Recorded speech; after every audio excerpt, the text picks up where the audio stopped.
Hello दोस्तों, नमस्कार, जय पीडब्ल्यू। तो मेरे लाडलो, जैसा कि मैंने आपसे वादा किया था कि हर चैप्टर का वन शॉट लेक्चर मिलेगा, तो आज मैं हाजिर हूं आपके सामने वन शॉट लेक्चर में। और आज हम डिस्कस करने वाले हैं स्ट्रक्चरल ऑर्गेनाइजेशन इन एनिमल में कॉकरोच वाले पोर्शन के बारे में। तो जल्दी से सीट बेल्ट लगा लो, एक एक कॉन्सेप्ट को निचोड़ डालना है और फिर लाइव क्लास में हम डिस्कस करेंगे कुछ क्वेश्चंस। तो आ जाओ, देर किस बात की है। जब भी कोई ये पूछे ये कॉकरोच है क्या, हमने बोला मेरे दोस्त ये कॉकरोच जो मेरे पास बात कर रहे हैं, ये कॉकरोच एग्जैक्टली में एक कीट है। कॉकरोच क्या है मेरे पास? कीट है। आपको पता है जितने भी कीट है उन कीट को एनिमल किंगडम के कौन से संघ में रखा गया है? उनको संघ ऑर्थ्रोपोडा में रखा गया है। ऑर्थ्रोपोडा की कौन सी वर्ग में, कौन सी क्लास में रखा गया है? इंसेक्टा में रखा गया है। अब पूछेगा गुरुजी एक बात बताओ ना। हमने कहा बताओ ये कीट जो था, ये कॉकरोच जो था, ये कैसे रंग का था? बच्चे, जब भी कोई कॉकरोच के रंग के बारे में पूछे तो कॉकरोच भूरे या काले रंग का दिखाई देता है। तुम्हारे घर में दिखाई देता होगा, किचन वगैरह में रात को कॉकरोच घूमता हुआ दिखाई देता होगा। वो कैसा होता है? भूरे या काले रंग का होता है। सवाल था सर क्या कॉकरोच का इसके अलावा कोई रंग नहीं होता? अरे होता है। अगर हम उष्ण कटिबंधीय भाग में देखें तो कॉकरोच अलग अलग रंग रूप के पाए जाते हैं। कहीं पे कॉकरोच मिलेंगे वो चमकीले पीले रंग के मिलेंगे, कहीं पे लाल रंग के मिलेंगे, कहीं पे हरे रंग के कॉकरोच भी दिखाई देते हैं। सवाल था गुरुजी अगर हमसे कोई कहे कि कॉकरोच का साइज कितना है, बेटा कॉकरोच का साइज जो है वो 1/4 इंच से लेके 3 इंच का है। 1/4 इंच से लेके 3 इंच का है, मतलब 0.6 से लेके 7.6 सेंटीमीटर का है। ये क्या है? कॉकरोच का साइज। अब मैंने आपको बोला कि घर में जब हम देखते हैं तो रात के टाइम कॉकरोच घूमते फिरते दिखाई देते हैं। इसका मतलब दिन के टाइम तो कॉकरोच अपने घर में छिपे रहते हैं, वो रात के टाइम बाहर निकलते हैं। और ऐसे जंतु जो रात के टाइम बाहर निकलते हैं उन्हें बोलते हैं रात्रिचर। पूछेगा कॉकरोच क्या खाते हैं? अरे कॉकरोच सब कुछ खाते हैं। अगर शाकाहारी भोजन मिलेगा उसे भी खा लेंगे, अगर मांसाहारी भोजन मिलेगा उसे भी खा लेंगे। मतलब ये सर्वभक्षी होते हैं, ये सब कुछ खाते हैं। पूछेगा सर कॉकरोच कहां पाए जाते हैं? अब देखो पूरे संसार में कॉकरोच है, मिलेगा कहां पे? अरे जनरली कॉकरोच कहां से निकल के आते हैं? किचन की नाली वगैरह से निकल के आते हैं। क्यों? क्योंकि उस नाली वाला जो भाग था उसमें अंधेरा भी होता है और नमी भी होती है। तो कॉकरोच जो है वो कहां पे? हल्का अंधेरा हो, नमी हो और पोषक पदार्थ खूब सारे हो। तो जब भी बोले कॉकरोच कहां मिलते हैं? नम जगहों पर। तो याद रखना कॉकरोच रात्रिचर है, सर्वाहारी है और नम जगह पर पाया जाता है। सवाल पूछेगा अगला, सर क्या कॉकरोच हमारे लिए फायदेमंद है? नहीं, कॉकरोच हमारे लिए फायदेमंद नहीं है। नहीं है, नहीं है। मतलब कॉकरोच का कोई भी आर्थिक महत्व नहीं है, बल्कि ये कॉकरोच जो थे, ये कॉकरोच तो हमारे लिए हानिकारक है। हमारे लिए क्या है? हानिकारक है। एग्जैक्टली में कॉकरोच क्या होते हैं? पीड़क होते हैं। और ये पीड़क क्या काम करते हैं? ये हमारे लिए हानिकारक होते हैं। ये क्या काम करते हैं? हमारे भोज्य पदार्थों को खराब कर देते हैं। बोला सर कैसे कर देगा? मान लीजिए किचन में मम्मी ने खाने को ढका नहीं, कॉकरोच जाएगा और उस खाने के ऊपर मल त्याग कर देगा, और इसके मल की दुर्गंध की वजह से वो पूरा का पूरा खाना क्या हो जाएगा? दूषित हो जाएगा। और अगर उस दूषित खाद्य पदार्थ को हमने खा लिया तो उसकी वजह से बीमारी होने के चांस है। तो मैं ये कह दूं कि कॉकरोच जो है वो एक पीड़क है, वो हमारे लिए हानिकारक है। ये हमारे भोज्य पदार्थों को, खाद्य पदार्थों को दूषित कर देता है। इसके मल की दुर्गंध की वजह से भोजन क्या हो जाता है? दूषित। और ये कई सारी बैक्टीरियल बीमारियों को फैलाने का काम भी करता है। कौन? कॉकरोच। अब सवाल था गुरुजी अगर हमसे कोई पूछे कि कॉकरोच की आकारिकी कैसी है, सुनो भाई कॉकरोच की आकारिकी कैसी है, तो सबसे पहले तो हमें यह पता होना चाहिए कि कॉकरोच की सबसे सामान्य प्रजाति कौन सी है। बेटा हमारे इंडिया में कॉकरोच की सबसे सामान्य प्रजाति जो है उसका नाम है पेरिप्लेनेटा अमेरिकाना। पेरिप्लेनेटा अमेरिकाना। पूछेगा सर इस पेरिप्लेनेटा अमेरिकाना को देखें तो एक वयस्क पेरिप्लेनेटा अमेरिकाना है, उसकी लंबाई कितनी होती है? एक वयस्क पेरिप्लेनेटा अमेरिकाना की लंबाई होती है 34 से लेके 53 मतलब अगर इसे ही मैं सेंटीमीटर में कहूं तो 3.4 से लेके 5.3 सेंटीमीटर ये कॉकरोच की लंबाई है। पूछेगा सर कॉकरोच आपने कौन से फाइलम का सदस्य बताया? आर्थ्रोपोडा का बताया। और आपको पता है आर्थ्रोपोडा के शरीर पे बाह्य कंकाल पाया जाता है जो किसका बना होता है? काइटिन का बना होता है। इसका मतलब कॉकरोच के शरीर के ऊपर भी काइटिन का बना हुआ कठोर बाह्य कंकाल पाया जाता है और उस बाह्य कंकाल की वजह से ही कॉकरोच के शरीर का रंग कैसा दिखाई देता है बेटा? हमें भूरा रंग दिखाई देता है। अब सवाल था सर कॉकरोच जो है वो अपने पास फाइलम आर्थ्रोपोडा का सदस्य है। हमने कहा हां। और आपने पढ़ा होगा जंतु जगत में कि एनेलिडा, आर्थ्रोपोडा एंड कोडेटा ये तीन ऐसे फाइलम है जिनके जंतुओं का शरीर खंडित होता है, खंडों में विभक्त होता है। बोला हां। तो कॉकरोच का शरीर भी खंडों में विभक्त होता है? बोला हां। और कॉकरोच के शरीर के प्रत्येक खंड के ऊपर क्या पाया जाएगा? बाह्य कंकाल। और वो बाह्य कंकाल किसके रूप में? कठोर प्लेट के रूप में पाया जाता है और उन कठोर प्लेट को बोलते हैं स्क्लेराइट या मैं कहूं कंटिका। तो जब भी बोले कॉकरोच के शरीर पर कठोर प्लेट जो पाई जाती है काइटिन की उनको क्या बोलते हैं? स्क्लेराइट बोलते हैं, कंटिका बोलते हैं। कंटिका काइटिन की बनी हुई कठोर प्लेट है जो कॉकरोच के शरीर के प्रत्येक खंड पर पाई जाती है। पूछेगा सर आप हमें बताइए कॉकरोच का शरीर कैसा है? खंडित शरीर है। कैसा शरीर है? खंडित शरीर है। खंडित शरीर है वो तीन खंडों में बटा हुआ है। सवाल था गुरुजी आप बताओ कॉकरोच का शरीर आपने बोला खंडित शरीर है और वो तीन खंडों में बटा हुआ है। हमने कहा कौन कौन से खंड? सिर, वक्ष तथा उदर। और ये जो तीन भाग थे ये तीन भाग में जो बटा हुआ है इन तीनों भागों में भी खंड होते हैं। जैसे सिर में केवल एक ही खंड होता है, वक्ष तीन खंडों में बटा होता है और उदर में 10 खंड होते हैं। हमने बोला प्रत्येक खंड के ऊपर काइटिन का जो बाह्य कंकाल था वो किस रूप में पाया जाता है? प्लेट के रूप में पाया जाता है और उन प्लेट को क्या बोलते हैं? स्क्लेराइट। अब बड़े ध्यान से देखना, हमने कॉकरोच के शरीर का एक खंड लिया और इस खंड में हमने देखा ये इस खंड की पृष्ठ सतह है, ये इस खंड की अधर सतह है और ये इस खंड की पार्श्व सतह है।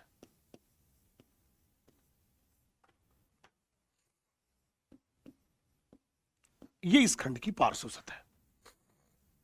तो हमने बोला कॉकरोच का शरीर कैसा है? खंडित, पृष्ठ सतह, अधर सतह और ये कौन सी है? पार्श्व सतह।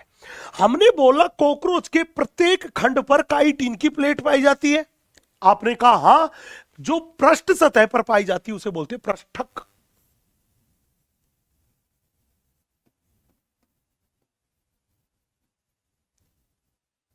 पृष्ठक या इसे ही बोलते हैं टर्गम। तो जो भी बोले टर्गम या पृष्ठक है क्या, तो आप कहोगे काइटिन की वो प्लेट जो कि पृष्ठ सतह पर पाई जाती है उसे बोलते हैं पृष्ठक या टर्गम। याद रखना टर्गम नाम। नेक्स्ट, काइटिन की वो परत जो शरीर के खंड की अधर सतह पर पाई जाती है उसे बोलते हैं अधरक। अधरक नहीं, अधरक, जिसको अपन इंग्लिश में बोलते हैं वो बोलते हैं स्टर्नम।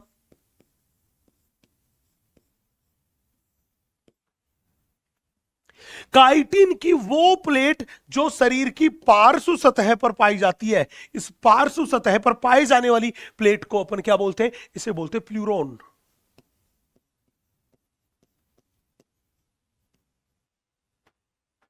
पार्श्व सतह पे पाई जाती है इसे क्या बोलते हैं? प्लूरोन।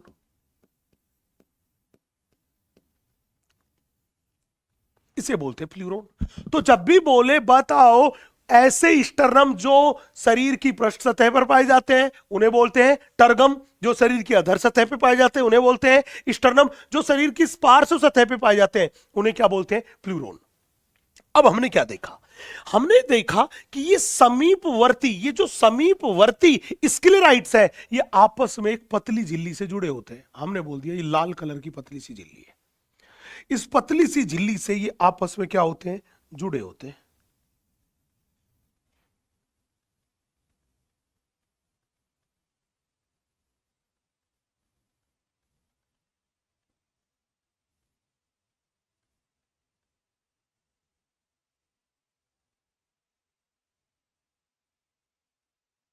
पतली सी झिल्ली से जुड़े होते हैं। ये पतली सी झिल्ली जो दो समीपवर्ती स्क्लेराइट को आपस में जोड़ती है, इसे बोलते हैं संधिकारी झिल्ली।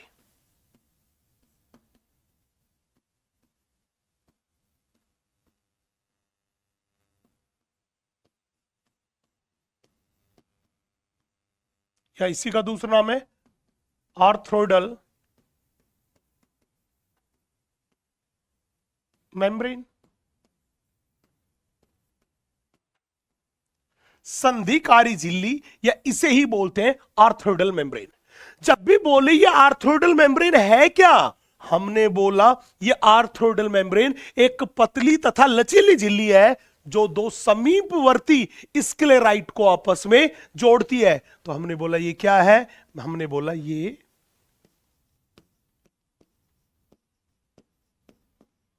पतली तथा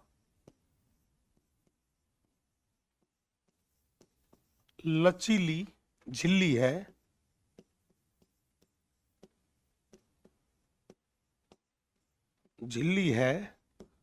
जो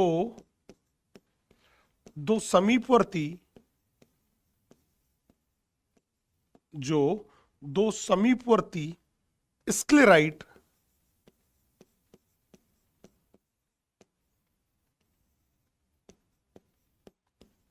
को आपस में जोड़ती है।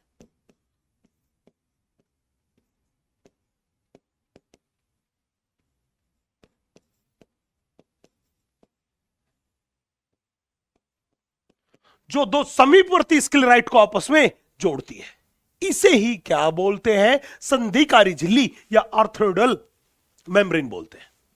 चले भैया, अब सवाल था, गुरुजी एक बात बताओ, आपने अभी बोला था कॉकरोच का शरीर कितने भागों में बटा है, 3 भागों में। कितने भागों में, 3 भागों में बटा है। आप ये बताओ कॉकरोच का जो खंडित शरीर है उसके 3 भाग कौन से हैं।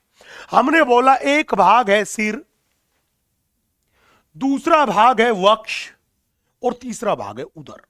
3 भागों में बटा हुआ है। पूछेगा आप बताओ सिर जो है इसमें कितने खंड है, हमने बोला केवल 1 खंड।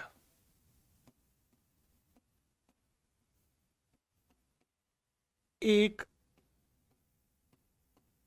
खंड है।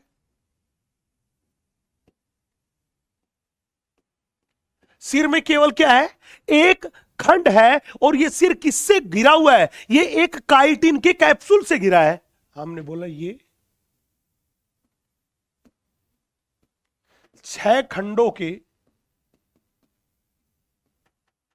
जुड़ने से बनता है।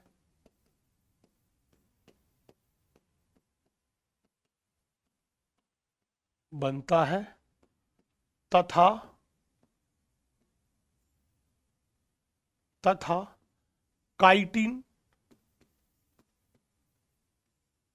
आवरण से आवृत होता है।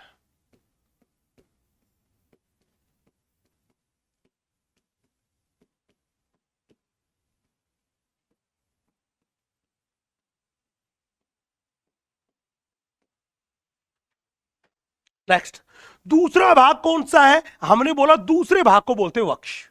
वक्ष में 3 खंड है।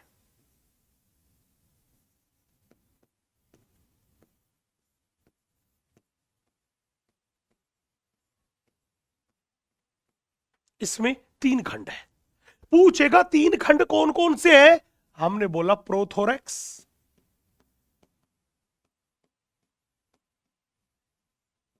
मीजोथोरेक्स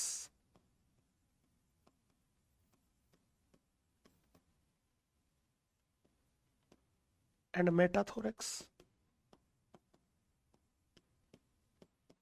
ये 3 खंड है। और क्या खास बात है, इस थोरेक्स की खास बात यह है बेटा कि इस थोरेक्स वाले भाग पे ही 3 जोड़ी टांगे और 2 जोड़ी पंख उपस्थित है। तो हमने बोला इस पे क्या है, हमने बोला 2 जोड़ी पंख उपस्थित, इस पर 3 जोड़ी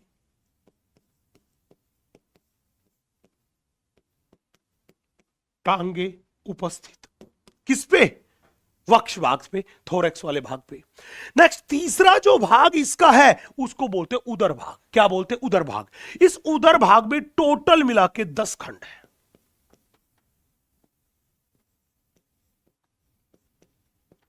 तो चाहे नर रहे चाहे मादा रहे, उसके उदर भाग में कितने खंड है? 10 खंड है। ये हमने बात किया कॉकरोच के शरीर के बारे में। सवाल था सर, हमने बोला हां बताओ क्या कहना चाह रहे हो। बोला सर हम ये पूछना चाह रहे हैं कि अगर कॉकरोच के शरीर को देखें तो आप कॉकरोच के शरीर के बारे में कुछ बता सकते हो क्या? हमने कहा बिल्कुल बता सकते हैं। हमने कहा बिल्कुल बता सकते हैं। बोला तो सर बताओ। ये लो भैया, कॉकरोच के शरीर में बताने के लिए हमने आपके सामने ये कॉकरोच लिया। हमने कॉकरोच लिया, हमने कहा कॉकरोच का ये जो भाग आपको दिखाई दे रहा है शरीर का, ये जो भाग आपको दिखाई दे रहा है एग्जैक्टली में इस भाग को ही अपन बोल के चलते सिर। ये कॉकरोच के शरीर का जो भाग है इस भाग को क्या बोलते हैं? सिर बोलते हैं। पूछेगा सर कॉकरोच के सिर वाले भाग की क्या खास बात है? भैया कॉकरोच के सिर की खास बात यह है कि कॉकरोच का सिर जो होता है वो उसके शरीर की जो अनुदैर्ध्य अक्ष है उससे समकोण पर स्थित होता है। तो हमने बोला ये शरीर की अनुदैर्ध्य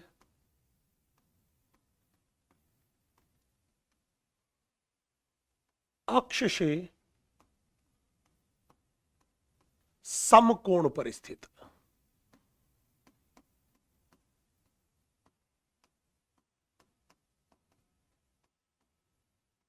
समकोण पर स्थित होता है क्या? सिर। हमने एक चीज और नोट की मेरे दोस्त। क्या नोट किया? हमने नोट किया ये जो अपने सिर पर दिखाई दे रहे हैं ये गुलाबी रंग के, इनको अपन बोलते हैं एंटीना।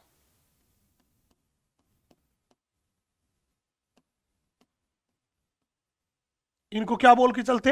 एंटीना। एग्जैक्टली में कॉकरोच जो होता है उस कॉकरोच में एक जोड़ी एंटीना है। कितने जोड़ी एंटीना है? हमने बोला अगर कॉकरोच को देखोगे तो उसके सिर पर एक जोड़ी 1 पेयर एंटीना है। ये एंटीना संवेदनशील संरचना है जो इस कॉकरोच को बाहरी वातावरण का ज्ञान कराते हैं। तो जब भी बोले एंटीना क्या काम करते हैं, हमने बोला ये बाहरी वातावरण का ज्ञान कराते हैं।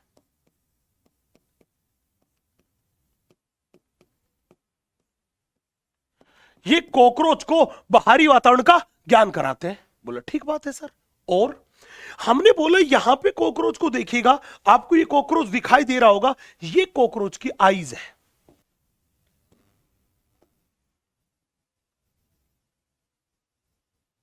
ये कॉकरोच की आईज है।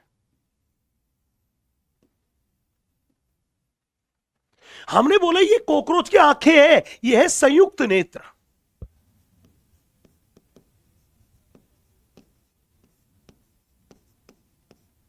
जब भी बोले कॉकरोच के नेत्र कैसे, आप कहोगे कॉकरोच के नेत्र जो होते हैं वो संयुक्त नेत्र होते हैं। वो पूछेगा इन संयुक्त नेत्र के बारे में बताइए ये कितने जोड़ी है, आप कहोगे जी ये 1 पेयर है।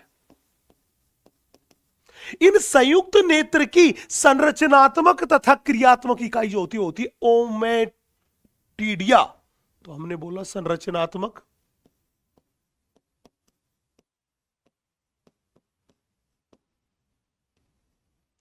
तथा क्रियात्मक इकाई।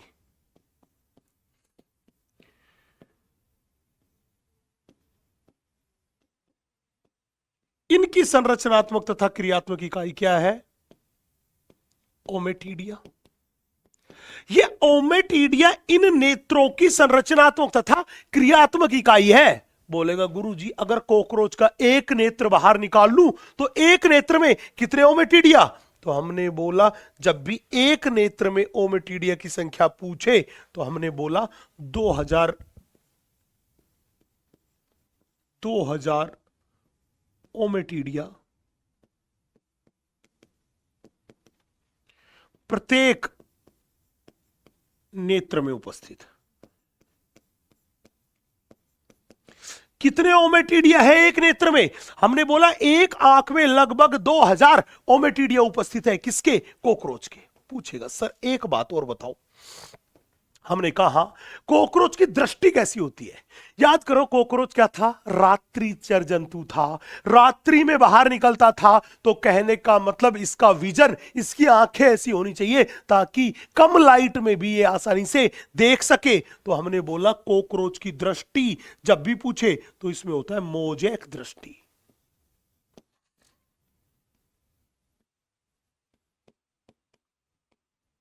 या इसी को ही बोलते हैं रात्रि दृष्टि।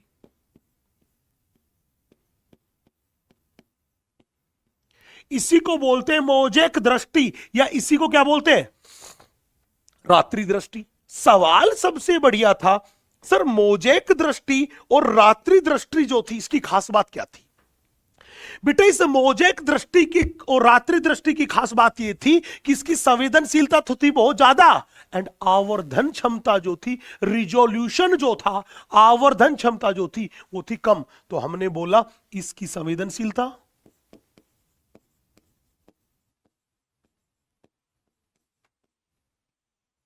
वो तो है बहुत बहुत ज्यादा, लेकिन आवर्धन वो क्या होता है इनमें? कम। रिजोल्यूशन जो होता है वो होता है कम, स्पष्टता जो होती है वो होती है कम। Next next. अब सवाल था गुरुजी एक बात बताओ। हमने कहा पूछेगा ये जो दिखाई दे रहा है लाल रंग का ये क्या है?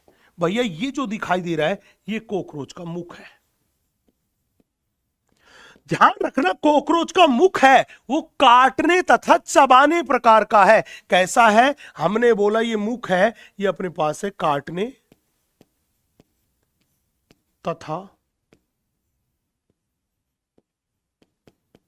चबाने वाला। ये काटने तथा चबाने वाला मुख है किसका? कॉकरोच का, जो कि उनके सिर के अग्रभाग में स्थित है। बोला सर ठीक है। नेक्स्ट, अब हम बात करते हैं कि कॉकरोच का ये सिर है ये किससे जुड़ा हुआ है? वक्ष भाग से जुड़ा हुआ है। अरे वक्ष भाग जो था वो कितने भाग में डिवाइडेड था? 3 में, प्रोथोरेक्स, मीजोथोरेक्स एंड मेटाथोरेक्स। तो जब भी पूछे बताओ सिर को वक्ष से जोड़ने का काम कौन करती है? हमने बोला ये ग्रीवा करती है। कौन करती है? ग्रीवा करती है। और ये ग्रीवा जो होती है ये पतली तथा लचीली होती है। अरे ग्रीवा पतली और लचीली होगी तो बताओ सिर सभी दिशाओं में घूमेगा कि नहीं घूमेगा? यस। तो हमने बोला ये कैसी है? पतली तथा लचीली। ये सिर की मूवमेंट के लिए रेस्पॉन्सिबल है, मतलब ग्रीवा पतली और लचीली है, इसीलिए कॉकरोच का सिर जो था वो अत्यधिक गतिशील है। सिर को अत्यधिक गतिशीलता प्रदान करती कौन? ग्रीवा। नेक्स्ट, अब बात करते हैं थोरेक्स के बारे में। हमने बोला थोरेक्स वाला जो भाग था उस पे 3 जोड़ी टांगे पाई जाती। ये लो जी, हमने बोला थोरेक्स वाला जो भाग था उसकी सबसे पहली बात तो ये थी कि थोरेक्स पे 3 जोड़ी टांगे पाई जाती है। 1 जोड़ी, 2 जोड़ी और 3 जोड़ी। हमने बोला ये जो सफेद रंग की जो हमने बनाई है ये मेरे पास है लेग्स। कितनी है? हमने बोला 3 जोड़ी है। हमने बोला ये मेरे पास है 3 पेयर्स। पूछेगा ठीक है। और हमने बोला इसके वक्ष भाग पे 2 जोड़ी पंख पाए जाते हैं। कितने जोड़ी पंख? यहां पे 2 जोड़ी पंख पाए जाते हैं। कौन से? देखो, हमने बोला एक पंख तो ये था,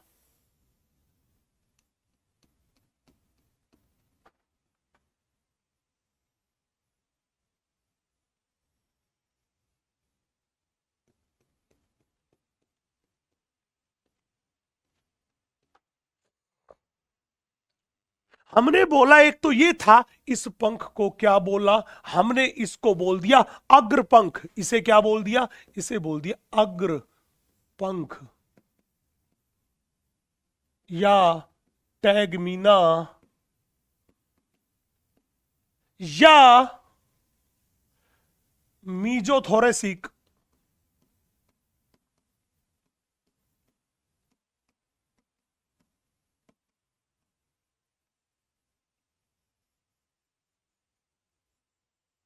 पंख।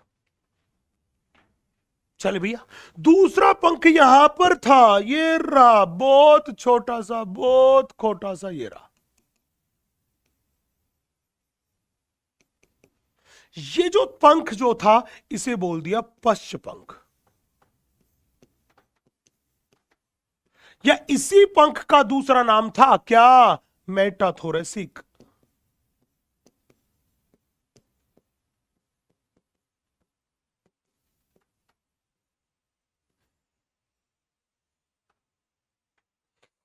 मेटाथोरेसिक पंख। अब बड़े ध्यान से देखना, जब भी बोले पंख कितने, हमने बोला टोटल मिला के 4, पूछेगा अग्र पंख कितने जोड़ी, हमने बोला एक जोड़ी।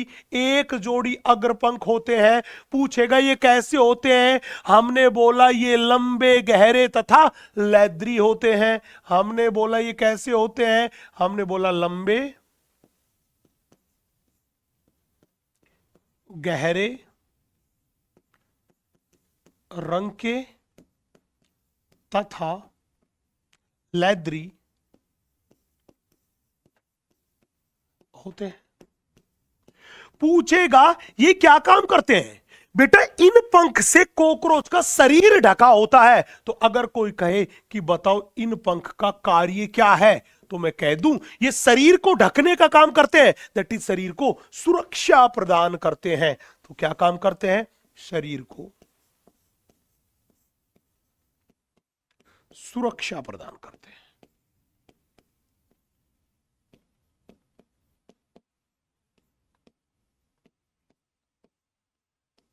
शरीर को सुरक्षा प्रदान करते हैं। बोला ठीक है। नेक्स्ट, दूसरे पंख जो मेरे पास है उनको बोल दिया पश्च पंख। पूछेगा ये पश्च पंख कितने, 2, मतलब ये भी कितने जोड़ी, हमने कहा सर ये भी एक जोड़ी है, 1 पेयर है। अरे पश्च पंख भी कितने जोड़ी, एक जोड़ी है, हमने कहा 1 पेयर है। ये कैसे है, ये छोटे हैं, झिल्ली में है तथा पारदर्शी है। तो कैसे है, हमने बोला ये अपने पास है छोटे, झिल्ली में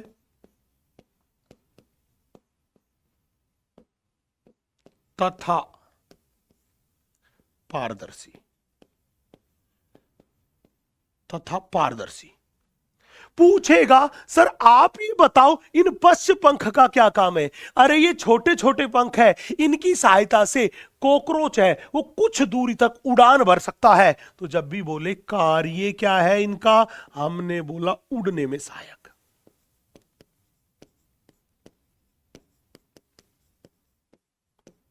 ये उड़ने में सहायक होते हैं। चले भैया, सवाल था गुरुजी तीसरा भाग इनके शरीर का कौन सा है। हमने बोला इनके शरीर का ये तीसरा जो भाग हमें दिखाई दे रहा है, ये एग्जैक्टली में उदर भाग है, जिसमें टोटल कितने खंड है, 10 खंड है। चले, तो उदर के बारे में हम थोड़ी देर में बात करेंगे। हम पहले ये बात करते हैं कि सर आपने बोला था कि कॉकरोच के सिर पे क्या है, मुख है, और वो कैसा है, काटने और चबाने टाइप का है। अगर मैं कॉकरोच के मुंह को तोड़ दूं तो बताओ मुंह कौन कौन से भागों से मिलके बना है। यही काम की बात थी, बड़े ध्यान से देखना। अगर कॉकरोच के मुंह को तोड़े तो हमने क्या देखा कि कॉकरोच के मुंह को तोड़े तो ये इतने इतने पार्ट हमने अलग कर लिए। सबसे पहले लैब्रम, इस लैब्रम को अपन बोलते ऊपरी होठ।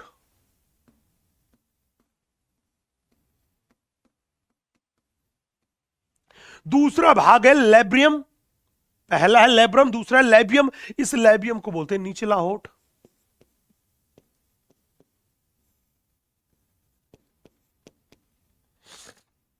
निचला होठ। हमने बोला ये जो दिखाई दे रहे हैं, ये जो संरचना दिखाई दे रही है, ये मेरे पास है मैंडिबल। तो जब भी बोले कि ऊपरी होठ कितना, केवल एक, निचला होठ कितना, केवल एक, लेकिन मैंडिबल कितने, हमने बोला ये मैंडिबल जो है ये मेरे पास है 1 पेयर। पूछेगा ये मैंडिबल का क्या काम था। अरे ये मैंडिबल भोजन को काटने और चबाने के लिए उत्तरदायी थे। तो मैंने बोला ये क्या काम करते हैं, भोजन को काटने तथा चबाने में सहायक।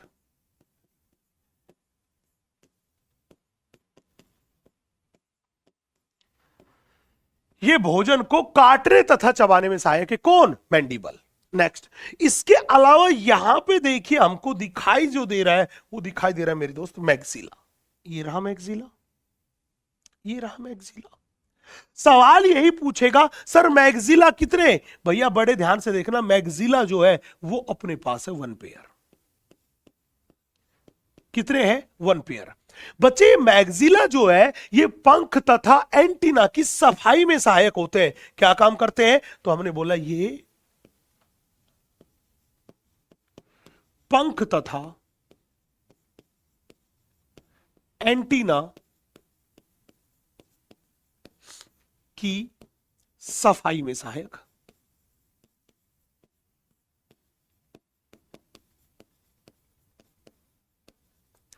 ये पंख तथा एंटीना की सफाई में सहायक है।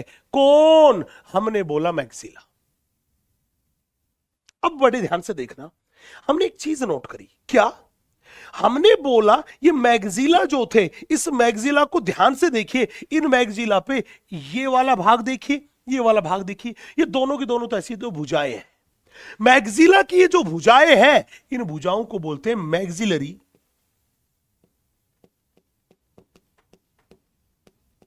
पल्प। इनको बोलते हैं मैग्जिलरी पल्प। आपको बता दूं ये मैग्जिलरी पल्प कितनी है? 2, मतलब ये एक जोड़ी है। और कैसी संरचना है? हमने बोला संवेदी संरचना।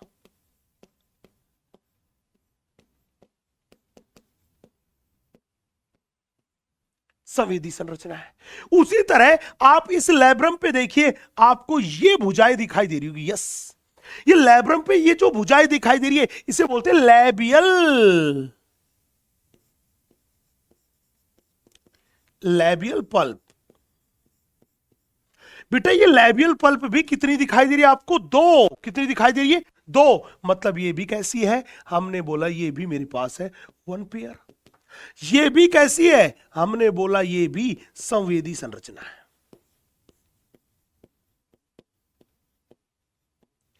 अब ध्यान रखना, चाहे मैग्जिलरी पल्प हो चाहे लैबियल पल्प हो, ये दोनों की दोनों पल्प ही हमें किस चीज का ज्ञान कराती है? ध्यान रखना, ये कॉकरोच को ज्ञान कराती है, गंध के बारे में, भोजन के स्वाद के बारे में ज्ञान कराने का काम करती है। अब इन सारी चीजों से घिरा हुआ ये बीच वाला जो भाग दिखाई दे रहा है, इस बीच वाले भाग को हम बोल के चलते हैं हाइपोफेरिंक्स। और मैं बता दूं ये हाइपोफेरिंक्स कुछ और नहीं, यही वो संरचना है जो जीभ की तरह कार्य करती है। तो जब भी बोले बताओ कॉकरोच में जीभ की तरह कार्य कौन करता है, आप कहोगे हाइपोफेरिंक्स करती है, हाइपोफेरिंक्स करती है। चलें जी आगे। यहां पे हमने कॉकरोच के माउथ को डिस्कस कर लिया। अब हम थोड़ा आगे बढ़ते हैं। बात थी गुरुजी अगर हमसे कोई कॉकरोच के उदर के बारे में पूछे तो, अरे हमने बोला कॉकरोच की उदर के बारे में पूछे तो चाहे नर कॉकरोच हो चाहे मादा कॉकरोच हो, उनके शरीर में, उनके उदर भाग में कितने खंड है? हमने बोला टोटल मिला के 10 खंड ये होता है। उदर में टोटल मिला के कितने भाग होते हैं? हमने बोला 10 खंड होते हैं, 10 भाग होते हैं। बोला सर ठीक है। हमने क्या देखा? कॉकरोच में उदर वाले भाग की पृष्ठ सतह को देखा। जब पृष्ठ सतह को देखा तो हमने क्या देखा कि पृष्ठ सतह पर जो 10वां खंड था, उस 10वें खंड पर हमें ये एक जोड़ी संरचना दिखाई दी जिसको बोला गुदालूम, दैट इज एनल सरसी। तो जब भी बोले एनल सरसी कितनी है, हमने बोला ये 1 पेयर है, एक जोड़ी है, एक जोड़ी है। कहां पर स्थित है? आप कहोगे उदर के 10वें खंड की पृष्ठ सतह पर स्थित है। बोला गुरुजी इस एनल सरसी को उखाड़ के देखे तो, उखाड़ के देखे तो हमने क्या देखा? ये एनल सरसी एक तंतु में संरचना है और इसमें बहुत सारे जोड़ दिखाई दिए, जॉइंट दिखाई दिए। तो हमने बोला ये क्या है? हमने बोला संधि युक्त,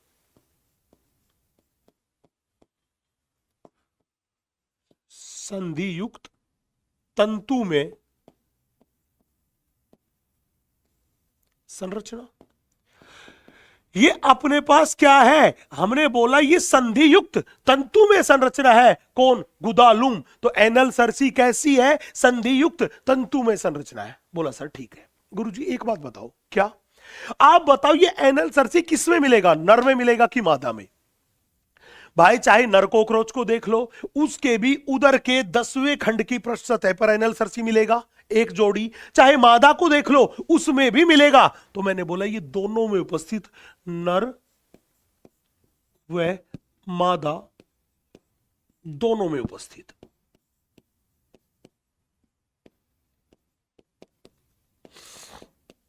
नर और मादा दोनों ही कॉकरोच में उपस्थित होता है। पूछेगा सर आप कह रहे हो ये नर मादा दोनों में उपस्थित, तो आप बताओ ना इस गुदालूम का क्या कार्य है? सुनो भैया, ये जब भी पूछे इन गुदालूम का कार्य, तो ध्यान रखना बेटा, ये गुदालूम जो है ये एनल सरसी, ये एग्जैक्टली में साउंड रिसेप्टर है, जो क्या काम करते हैं, ध्वनि की संवेदनाओं को ग्रहण करते हैं। तो इनका कार्य क्या है? हमने बोला ये अपने पास है साउंड ग्राही, ग्राही दैट इज ध्वनि ग्राही, जो कि ध्वनि की संवेदनाओं को ग्रहण करके और ध्वनि के बारे में ज्ञान कराते हैं।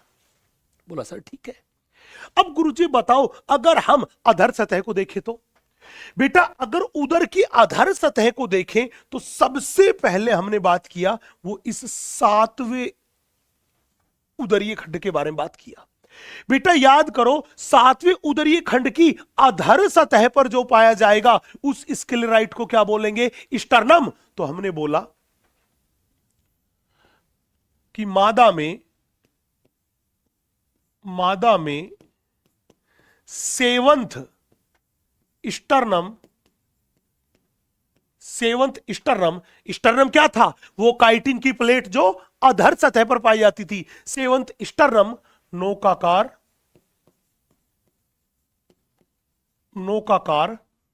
तथा सबसे बड़ा होता है। तो मादा में तो हमने क्या चीज देखी? मादा में हमने देखी कि उसमें 7वें नंबर का स्टर्नम जो होगा, 7वें नंबर के उदरीय खंड की अधर सतह पर जो स्टर्नम मिलेगा वो कैसा दिखाई देगा? नौकाकार, और वो क्या है? सबसे बड़ा। दूसरी बात, जब हमने नर को देखा तो क्या देखा कि नर जो कॉकरोच था उसके उदर के 9वें खंड की अधर सतह पर, उदर के 9वें खंड की, ये था 10वें पे, देखो आराम से, ये वाला कौन से पे था? 10वें खंड पे। यहां पे देखो ये कौन से पे? 9वें खंड की अधर सतह पर एक जोड़ी एनल स्टाइल मिलते हैं, पुच्छ शूक मिलते हैं। तो हमने बोला ये पुच्छ शूक कैसे हैं? हमने बोला ये अपने पास है एक जोड़ी, एक जोड़ी है। पूछेगा सर आपने बोला 9वें खंड की अधर सतह पर एक जोड़ी एनल स्टाइल गुदासूक पाए जाते हैं। हमने कहा हां पाए जाते हैं। बोला ये जो गुदासूक थे ये कैसे होते हैं? बेटा ये गुदासूक जो होते हैं ये छोटे धागे नुमा संरचना है। तो हमने बोला ये क्या है? हमने बोला ये छोटे धागे नुमा संरचना, ये छोटे धागे नुमा संरचना है। पूछेगा ये नर में पाई जाती कि मादा में? हमने बोला ध्यान रखना जब भी एनल स्टाइल के बारे में बात करके चले तो ये केवल नर में उपस्थित, ये केवल और केवल नर में उपस्थित है, जबकि ये गुदालूम एनल सरसी ये नर व मादा दोनों में उपस्थित होते हैं। पूछेगा गुरुजी आप बताओ ये जो गुदासूक है ये एग्जैक्टली में आपने बोला केवल नर में पाया जाता है, तो नर में क्या काम होता है? बेटा नर जब मादा के साथ मैथुन करता है तो वो इन्हीं की सहायता से करता है, मतलब ये नर मैथुनांग है, ये नर मैथुनांग है। कौन? Anal style गुदाशूक। यस चले भैया, बोलो सर ठीक है। अब थोड़ा सा आगे बढ़ते हैं। अगली बात थी सर एक बात बताओ, अगर हम नर तिलचिट्टे को देखें, हमने कहा बिल्कुल देखो, और उस नर तिलचिट्टे में अगर हम जनन कोष्ठ को बात करके चले, किसके बारे में? जनन या जननिक कोष्ठ के बारे में। ये लो हमने बोला ये उसका है जननिक कोष्ठ। इस नर के जननिक कोष्ठ के बारे में बात करके चले तो हमने बोला नर में ये जननिक कोष्ठ जो है ये उदर के पश्च भाग में स्थित होता है। कहां स्थित होता है? उदर के पश्च भाग में। कैसे? बड़े ध्यान से देखो।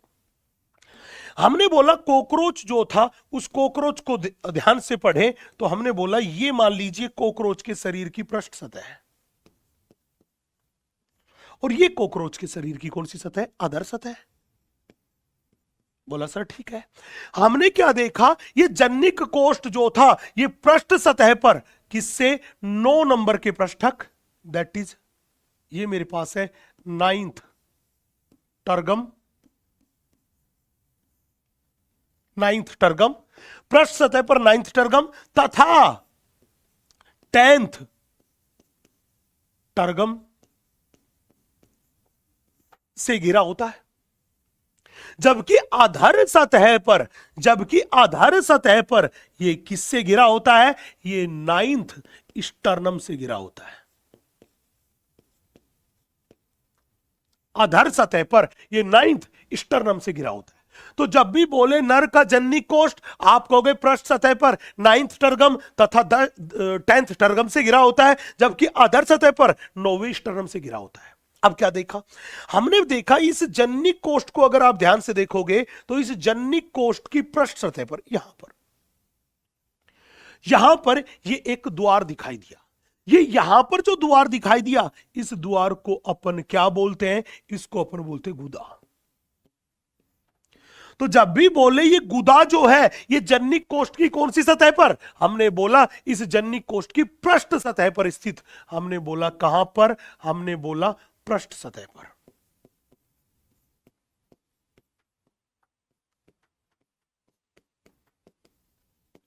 परिस्थित। हमने एक चीज और देखी। क्या? हमने ये देखा मेरे दोस्त कि इस जननिक कोष्ठ में एक और छिद्र दिखाई दिया। ये लीजिए, ये रहा छिद्र। इस जननिक कोष्ठ में ये जो छिद्र है इसी को बोलते हैं जनन छिद्र। इसी को क्या बोलते हैं? जनन छिद्र। जनन छिद्र। जब भी बोले ये जनन छिद्र कहां स्थित होता है? आप देखो ये जनन छिद्र जो है ये जननिक कोष्ठ की कौन सी सतह पर? अधर सतह पर स्थित। हमने बोला अधर सतह पर स्थित।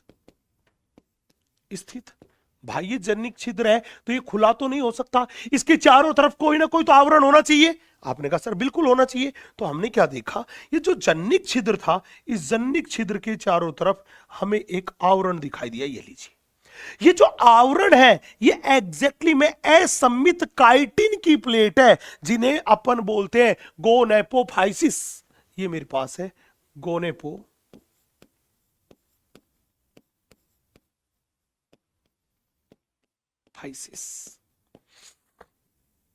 ये मेरे पास क्या है? ये मेरे पास है गोनेपोफाइसिस। जब भी कोई कहे गोनेपोफाइसिस क्या है तो आप कहोगे ये असममित काइटिन की प्लेटें हैं जो किसको घेरे रहती है? जो कि नर जनन छिद्र को घेरे रहती है। तो ये क्या है? हमने बोला असममित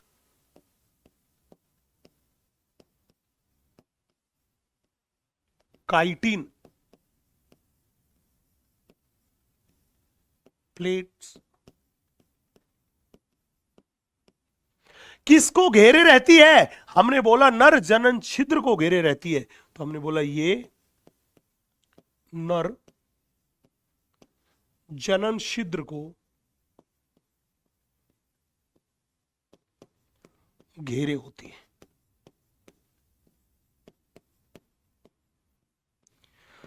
पूछेगा सर ये बताओ ये जो मेरे पास गोनेपोफाइसिस है जो कि नर जनन छिद्र को घेरे रहती है, ये किसको दर्शाती है? ये नर की बाह्य जननेंद्रिया को दर्शाती है।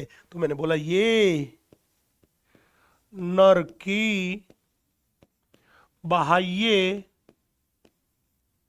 जननेंद्रिया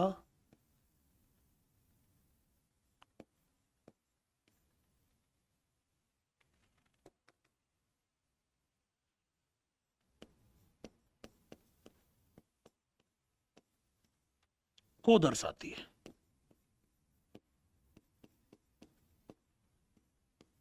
नर की बाह्य जननेंद्रिया को दर्शाती है। कौन? हमने बोला गोनेपोफाइसिस।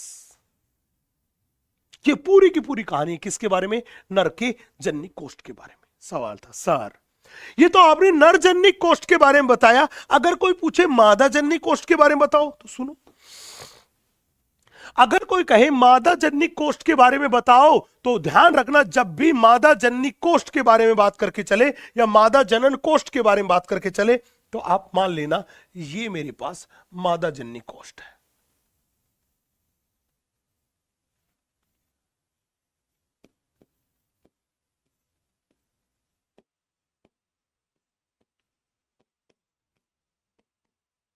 कोष्ठ ये मेरे पास है मादा जनन कोष्ठ। जब भी बोलिए मादा जनन कोष्ठ किससे मिलके बनता है? भैया मादा जनन कोष्ठ का निर्माण 3 स्टर्नम से होता है। कौन कौन से? हमने बोला 7th plus 8th plus 9th sternum. ये तीनों के तीनों स्टर्नम मिलके किसका निर्माण करते हैं? हमने बोला ये मादा जनन कोष्ठ का निर्माण करते हैं। अब इस मादा जनन कोष्ठ के 3 भाग हैं, 2 भाग हैं। हमने बोला ये मादा जनन कोष्ठ का हमने बोला अग्रभाग, और ये नीचे वाला जो आपको दिखाई दे रहा है ये मादा जनन कोष्ठ का पश्च भाग। पश्च भाग पूछेगा सर बताइए इनके बारे में, बड़े ध्यान से देखना बेटा। हमने क्या बोला कि मादा जनन मार्ग के अग्रभाग, जननी कोष्ठ के जो अग्रभाग था उस अग्रभाग में ये सबसे पहले आके खुली। ये अपने पास वेजाइनल ओपनिंग है जिसे बोलते हैं मादा जनन छिद्र,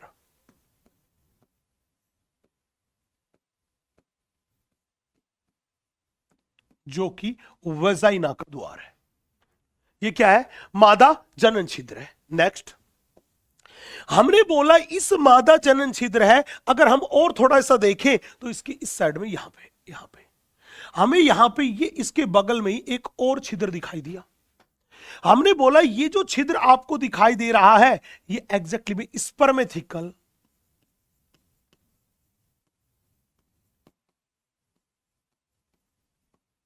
छिद्र है। ये स्पर्मेथिका का छिद्र है। बोला सर ठीक है, यहां पे एक तीसरा छिद्र और भी होता है। हमने बोला ये रहा, ये मेरे पास कोलेटेरियल ग्लैंड का छिद्र है। ये मेरे पास है कोलेटेरियल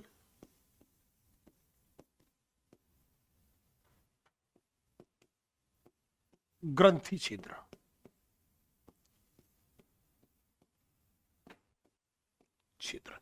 टोटल मिला के ये 3 तरह के छिद्र है जो किसमें पाए जाते हैं? मादा जनन कोष्ठ में पाए जाते हैं। एनसीईआरटी माता ने भी लिखा है। क्या लिखा है एनसीईआरटी माता ने?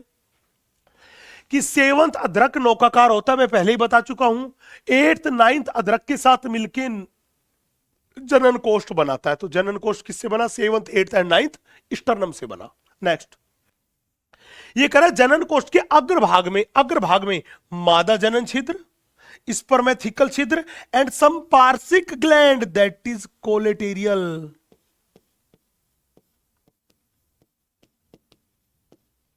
ग्लैंड, इसका छिद्र पाया जाता है। ये 3 छिद्र पाए जाते हैं किसमें? मादा जनन कोष्ठ में। चले भैया, तो ये बन गया मादा जनन कोष्ठ। अब हम थोड़ा सा आगे बढ़ते हैं। नेक्स्ट हम आपसे बात करते हैं, अब वो बात करते हैं कॉकरोच के पाचन तंत्र के बारे में। बेटा जब भी कोई बात करके चले कॉकरोच का पाचन तंत्र, तो कॉकरोच का पाचन तंत्र उसकी देह गुहा में स्थित होता है और यह पाचन तंत्र 3 भागों में विभक्त होता है। अग्र आंत्र, इस अग्र आंत्र को अपन बोलते हैं फोरगट। दूसरा मध्य आंत्र जिसे हम बोल के चलते हैं मिडगट। तीसरा अपने पास पश्च आंत्र जिसको अपन बोलते हैं हाइंडगट। आपको बता दूं कि पूरी की पूरी अग्र आंत्र जो था वो क्यूटिकल से आश्रित होती है। मध्य आंत्र जो था उस पर क्यूटिकल का आवरण नहीं पाया था, लेकिन पचित भोजन का सबसे ज्यादा अवशोषण कहां होता है? मध्यांत्र में होता है। हाइंड गट जो था, इस हाइंड गट में देखें, इस पश्च आंत्र में देखें तो ये पश्च आंत्र मध्यांत्र से क्या होता है? चौड़ा होता है। इसमें भी क्यूटिकल का स्तर पाया जाता है। ये 3 भागों में बटा होता है। तीन भाग कौन से? सबसे पहले क्षुद्रांत्र जिसे बोलते इलियम, दूसरा है वृहदांत्र जिसे बोलते कोलन, एंड तीसरा है मलाशय जिसे बोलते रेक्टम। इन तीन भागों में बटा होता है कौन? पश्चात्र, इलियम, कोलन तथा रेक्टम। अब हम डायग्राम में चीज समझने की कोशिश करते हैं, बड़े ध्यान से देखना। हमने बोला ये हमने एनसीईआरटी माता का डायग्राम आपके सामने लिया। अगर इस एनसीईआरटी माता के डायग्राम को देखें तो हमने ये देखा कि मान लीजिए ये कॉकरोच का ये वाला जो भाग है ये कॉकरोच का मुख है।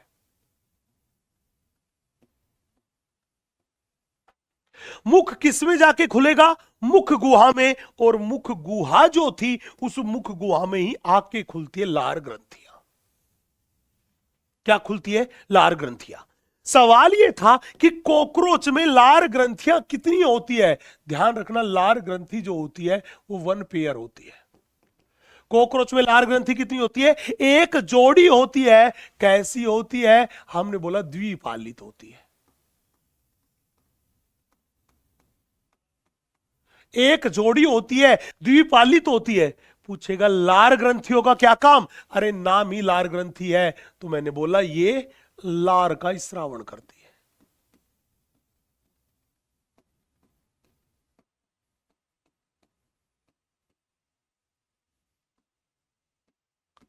ये लार का स्रावण करती है। कौन? लार ग्रंथियां। आप देखिए लार ग्रंथियों के बीच में आपको ये पीले रंग का भाग दिखाई दे रहा है। यस, ये पीले रंग का भाग दिखाई दे रहा है जिसको बोलते हैं लार कुंड, स्लाइवरी रिजर्वोयर। ये लार कुंड नाम से ही पता चल रहा है ये क्या काम करता है? लार का संग्रहण।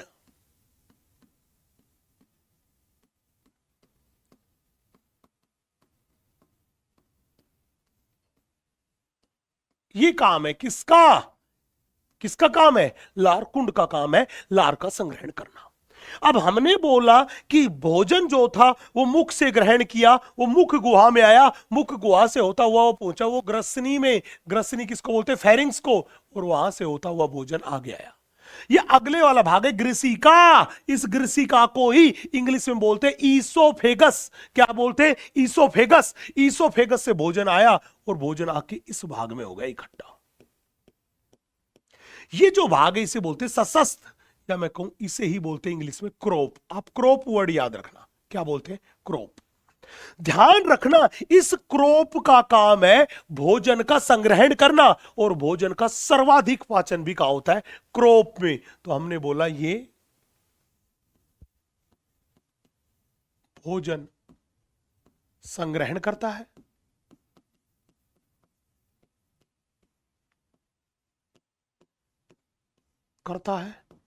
पहली बात। और दूसरी बात, भोजन का सर्वाधिक पाचन भी कहां होता है? वो भी क्रोप में। मतलब सर्वाधिक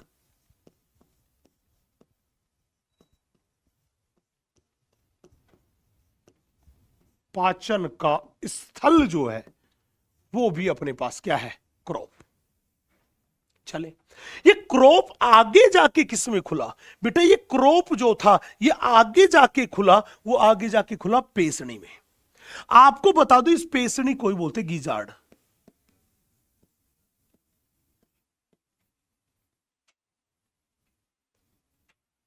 इस पेसनी को भी बोलते हैं गीजार्ड। क्या बोलते हैं? गीजार्ड। मतलब क्रोप किस में जाके खुला? पेसनी में खुला, गीजार्ड में खुला।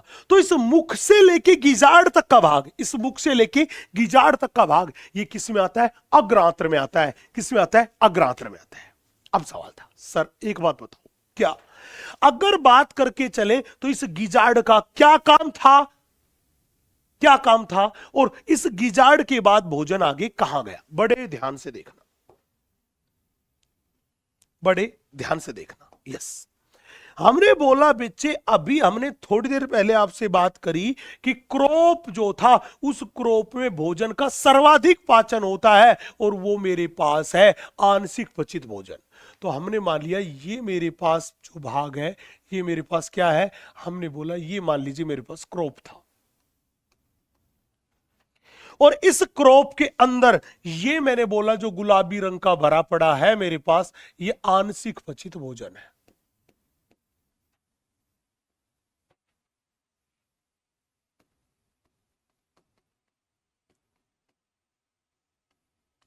ये मेरे पास है दोस्त आंशिक पचित भोजन। बोला सर ठीक बात है। हुआ क्या, हमने बोला इस क्रॉप से भोजन जो आगे जाएगा वो किस में जाएगा, गिजार्ड में जाएगा। कहां जाएगा, गिजार्ड में जाएगा। हमने ये देखा ये गिजार्ड जो था इसकी भित्ति को अगर देखें तो उसमें दो परतें हैं। ये बाहर वाली बाहरी परत है, ये वर्तुल पेशी की बनी हुई परत है। तो बाहरी मोटी वर्तुल पेशी परत,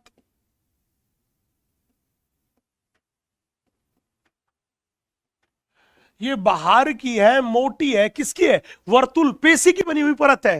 पूछेगा अंदर वाली, हमने बोला ये अंदर वाली है, ये मेरे पास है आंतरिक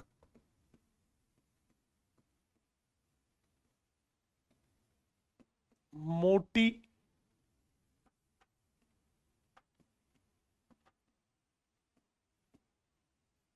क्यूटिकल परत। तो जब भी बोले गिजार्ड की भित्ति में कितनी परत, दो परत, बाहर वाली वर्तुल पेशी की परत, अंदर वाली क्यूटिकल की परत। और ये परत किस में पाई जाती है, हमने बोला ये पेशणी में, दैट इज गिजार्ड में पाई जाती है।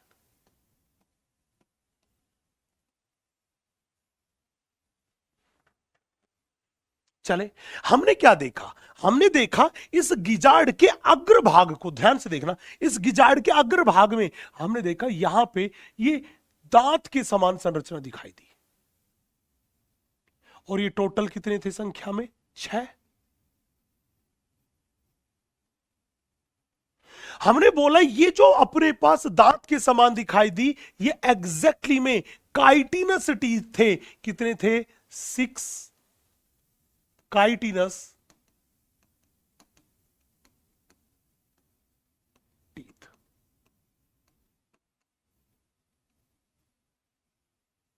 ये मेरे पास है, ये 6 काइटिनस टीथ है जो कहां पाए गए, गिजार्ड में पाए गए। अब देखो गिजार्ड को हिंदी में क्या बोला था, पेसणी। और पेसणी वो है जो पिसाई कर दे। हुआ क्या था, क्रोप से जो ये आंशिक पचित भोजन आया था, ये दांत उस भोजन को छोटे छोटे टुकड़ों में तोड़ देते हैं, छोटे छोटे टुकड़ों में तोड़ देते हैं। मतलब भोजन की क्या काम करते हैं, पिसाई। तो जब भी पूछे कि बताओ ये काइटिनस टीथ क्या काम करते हैं, हमने बोला भोजन की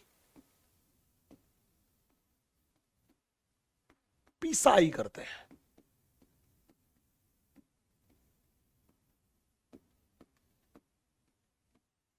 करते हैं। बोला सर ठीक बात है। चले, हमने आपसे बोला था कि मुख से लेके गिजार्ड तक का भाग कौन सा हो गया था, अग्रांत्र का भाग हो गया था। ये जो आपको दिखाई दे रहा है, ये जो आपको दिखाई दे रहा है, ये एग्जैक्टली में मिडगट है, जहां पे भोजन का सर्वाधिक अवशोषण होता है।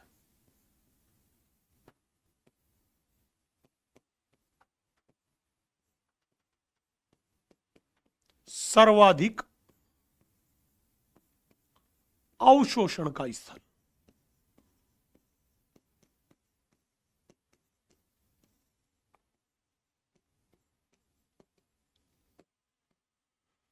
भोजन के सर्वाधिक अवशोषण का स्थल क्या है, मध्यांतर है। बोला सर ठीक है।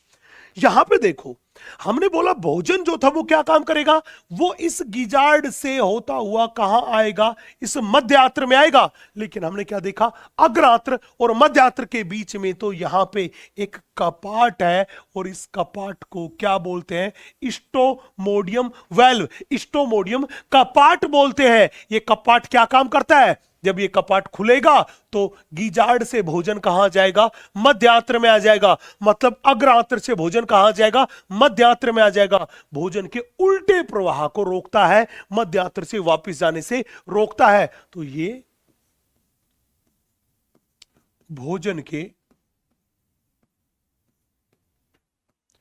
उल्टे प्रवाह को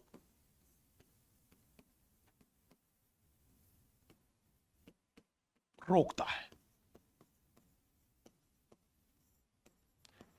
यह भोजन के उल्टे प्रवाह को रोकने का काम करता है। बोला सर ठीक है। अब बड़े ध्यान से देखना, हमने एक चीज और देखी, क्या देखा? हमने ये देखा कि ये मेरे पास है अग्रांत्र, ये मेरे पास है मध्यांत्र, इन दोनों के संधि युक्त भाग पर यहां पर पाए गए हिपैटिक सिक्का,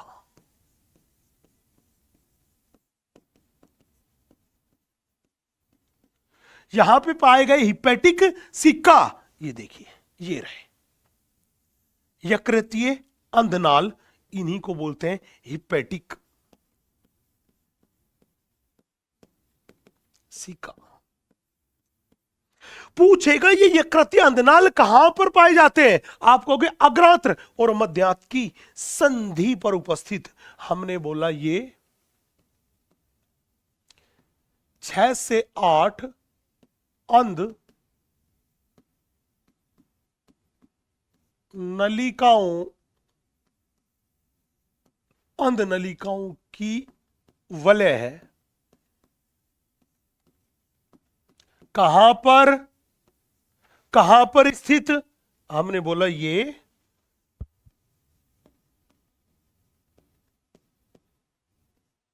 अग्रांत्र, ये अग्रांत्र, ये रहा भाग, एंड दूसरा मध्यांत्र, अग्रांत्र और दूसरा ये रहा मध्यांत्र, तथा मध्यांत्र की संधि पर स्थित।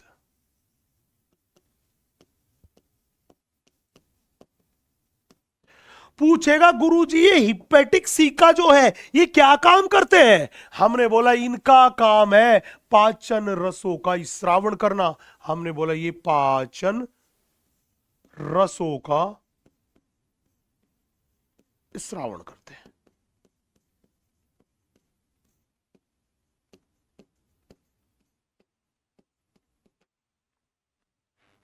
नेक्स्ट, यहां पे देखिए ये मेरे पास हमने बोला था इलियम, कोलन और रेक्टम, ये मिलके क्या बनाते हैं? ये मेरे पास बना रहे पश्चात्र।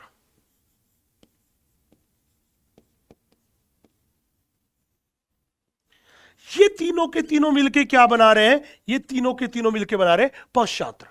हमने देखा ये मध्यांत्र रहा, ये पश्चात्र रहा, और इन दोनों के संधि पर आपको ये दिखाई दे रही है नलिकाएं।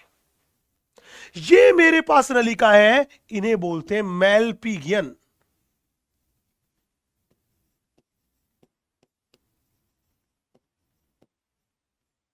नलिका।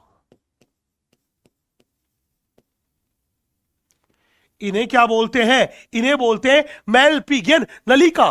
जब भी कोई कहे कि सर ये मैलपिगियन नलिका क्या है, हमने बोला ये होती है 100 से 150 नलिकाएं।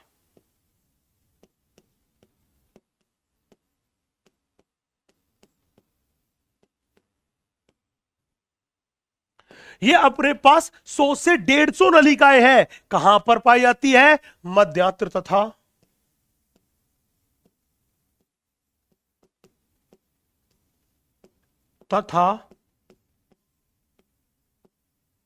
पश्चात्र की संधि पर उपस्थित।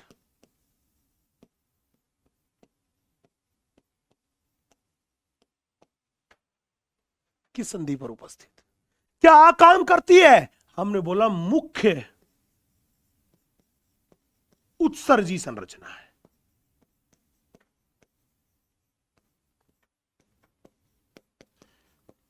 मतलब कॉकरोच में कई सारी उत्सर्जी संरचनाएं होती है, उनमें सबसे मुख्य उत्सर्जी संरचना कौन सी है? मैलपिगियन नलिकाएं, मैलपिगियन नलिकाएं।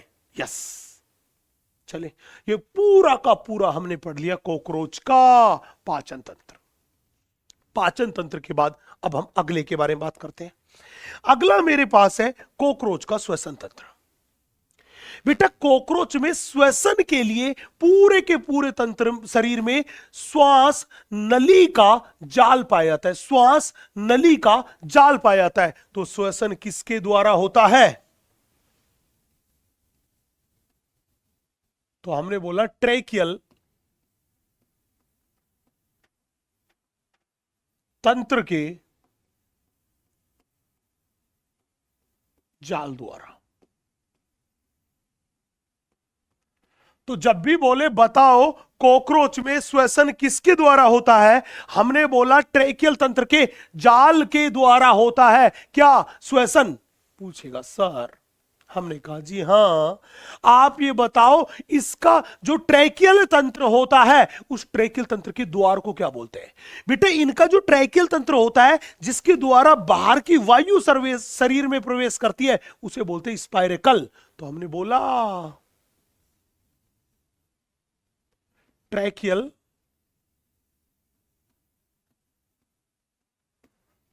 तंत्र के द्वार को स्पाइरेकल कहते हैं।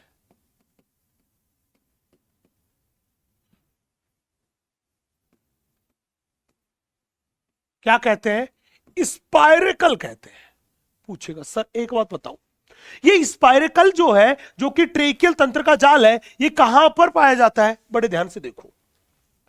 हमने जब कॉकरोच को देखा तो हमने बोला ये कॉकरोच के शरीर का कौन सा भाग है? आपने कहा सर वक्ष भाग है। ये कौन सा भाग है? हमने बोला ये शरीर का उदर भाग है। जब भी ट्रेकियल सिस्टम के जाल के बारे में बात करी तो हमने बोला कि ट्रेकियल सिस्टम के दो द्वार तो रहे मीजोथोरैक्स में, ट्रेकियल सिस्टम के ये दो द्वार रहे, ये मेटाथोरैक्स में रहा।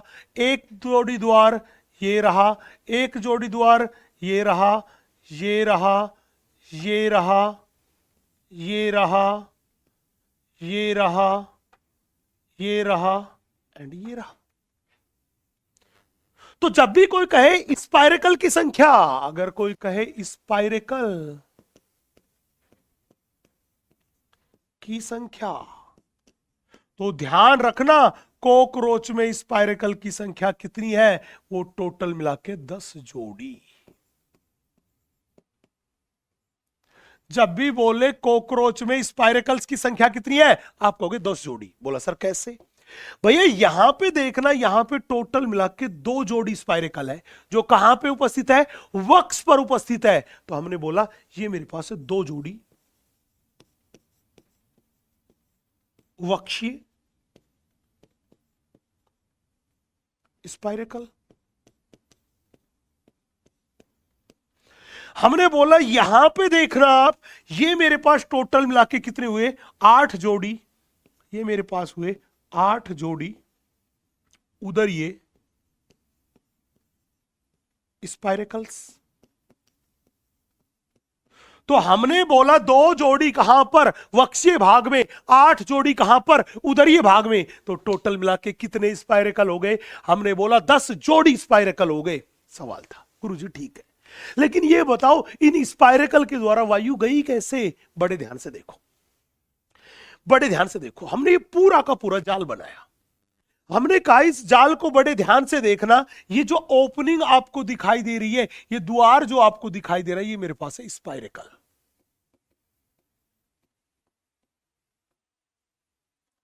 ये स्पाइरेकल सी वो जगह थी जहां से वायु प्रवेश करती है। तो मैंने बोला स्पाइरेकल क्या है? वायु के प्रवेश का स्थल, बाहरी वायु के प्रवेश का स्थल।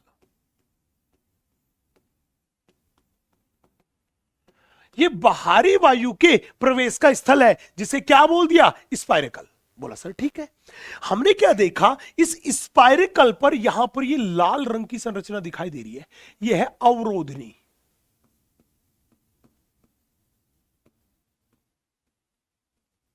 या मैं कह दूं ये मेरे पास है कपाट।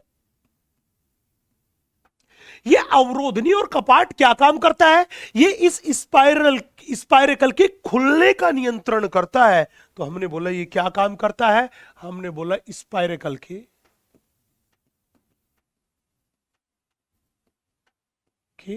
खुलने का नियंत्रण करता है।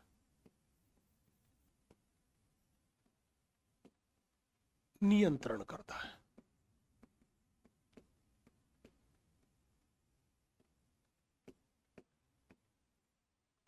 ये स्पाइरेकल के खुलने का नियंत्रण करता है। कौन? अवरोधनी या कपाट। अब यहां पे देखिए, ये मेरे पास जो चौड़ा भाग आपको दिखाई दे रहा है, इस चौड़े भाग को अपन बोलते हैं एट्रिया। इस चौड़े भाग को क्या बोलते हैं? एट्रिया। और यहां पे ये जो जाल आपको दिखाई दे रहा है, ये जाल कुछ और नहीं, इन जाल को अपन ने बोल दिया ट्रेकिया। क्या बोल दिया? ट्रेकिया। आप मान लो ये मेरे पास कोई ऊतक है। आपको पता है मेरे दोस्त, एक ऊतक में खूब सारी कोशिकाएं होती है। हमने बोला जी बिल्कुल। तो ये हरे रंग की जो मेरे को दिखाई दे रही है, ये मेरे पास है कोशिकाएं।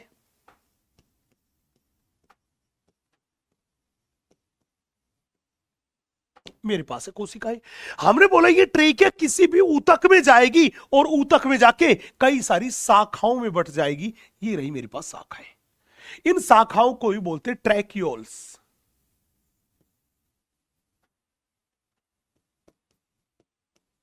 इन शाखाओं को क्या बोलते हैं? ट्रैक्यूल्स बोलते हैं। ध्यान रखना, ये ट्रैक्यूल ही वो जगह थी जो गैसीय विनिमय करने में सहायता करती है। क्या करती है? गैसीय विनिमय का स्थल। ये गैसीय विनिमय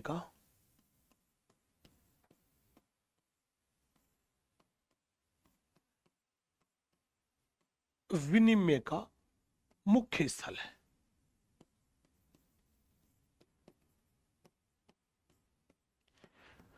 पूछेगा गुरुजी ये गैसीय विनिमय तो करती है, लेकिन कैसे? हमने बोला विशरण द्वारा। कैसे करती है? ये करती है विशरण द्वारा। ये गैसीय विनिमय का स्थल है, और गैसीय विनिमय किसके द्वारा करती है? हमने बोला विशरण के द्वारा करती है। यस, चले भैया नेक्स्ट। अगला मेरे पास है श्वसन तंत्र के बाद परिसंचरण तंत्र। आपको पता है कॉकरोच फाइलम आर्थ्रोपोडा का सदस्य है, और फाइलम आर्थ्रोपोडा में खुला परिसंचरण पाया जाता है। और जहां पे भी खुला परिसंचरण होगा, याद रखना वहां पे रक्त वाहिनियां कम विकसित होगी, और रक्त जो था वो एक गुहा में भरेगा, और उस गुहा को बोलते हैं हीमोसील। हीमोसील। और वो जो रक्त है उसे बोलते हैं हीमोलिम्फ। क्या बोलते हैं? हीमोलिम्फ। याद करो, परिसंचरण तंत्र में तुमने पढ़ा होगा कि ओपन सर्कुलेशन में रक्त जो था वो गुहा में भरा होता है, उस गुहा को बोलते हैं हीमोसील, और उसी में शरीर के अंग डूबे हुए होते हैं। तो रक्त में ही डूबे होते शरीर के अंग, मतलब रक्त के सीधे संपर्क में होते हैं ऊतक तथा कोशिकाएं। अब सवाल था, गुरुजी मान लो हम इस हीमोलिम्फ को, अगर हम इस हीमोलिम्फ को ले, तो इस हीमोलिम्फ के कितने भाग? बेटा इस हीमोलिम्फ के दो भाग। पहले भाग को बोलते हैं रंगहीन प्लाज्मा,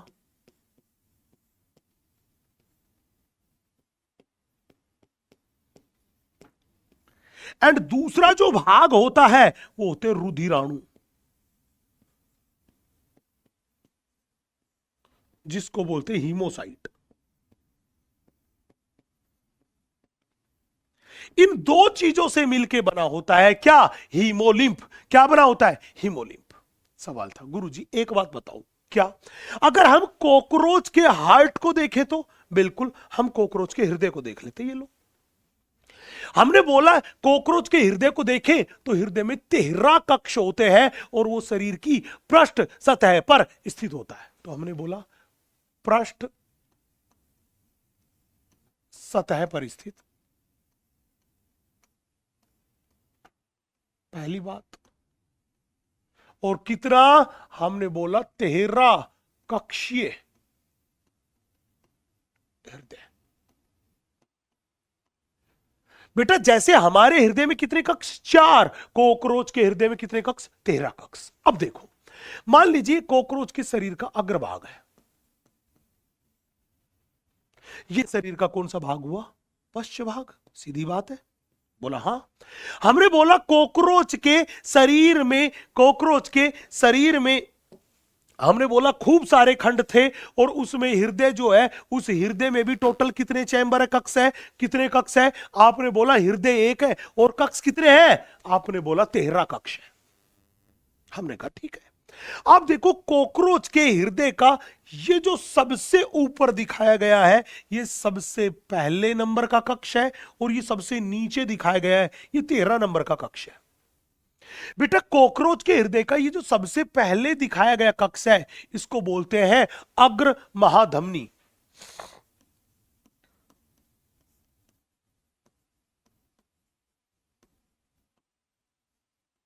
इसको बोलते अग्र महाधमनी।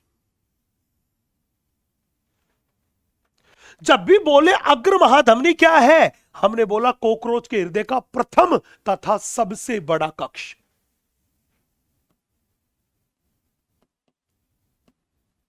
प्रथम तथा सबसे बड़ा कक्ष।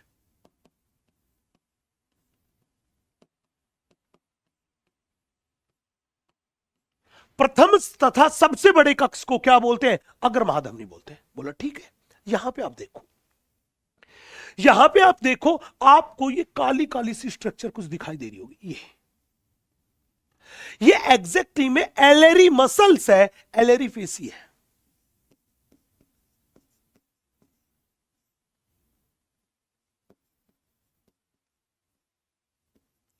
जब भी पूछे कि बताओ कॉकरोच में एलेरी पेशी कितनी, हमने बोला ये एलेरी मसल्स जो है ये 12 जोड़ी है।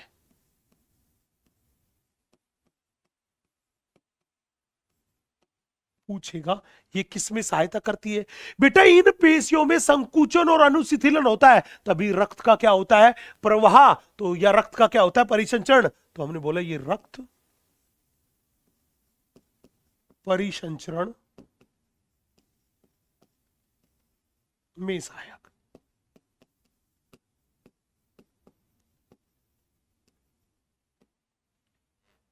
रक्त परिसंचरण में सहायक है। बोला ठीक है सर, अब बताओ गुरुजी।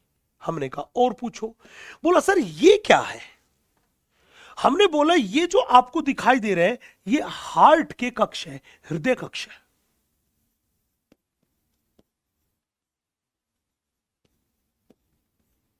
जब भी पूछे कॉकरोच के हृदय में कितने कक्ष है, हमने बोला टोटल मिला के 13 कक्ष। और ये कक्ष कैसे दिखाई देते हैं? हमने बोला कीपाकार।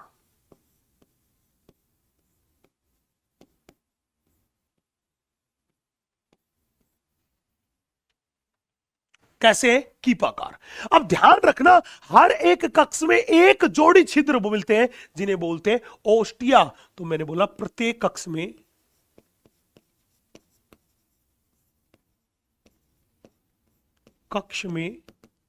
एक जोड़ी ओस्टिया पाए जाते हैं।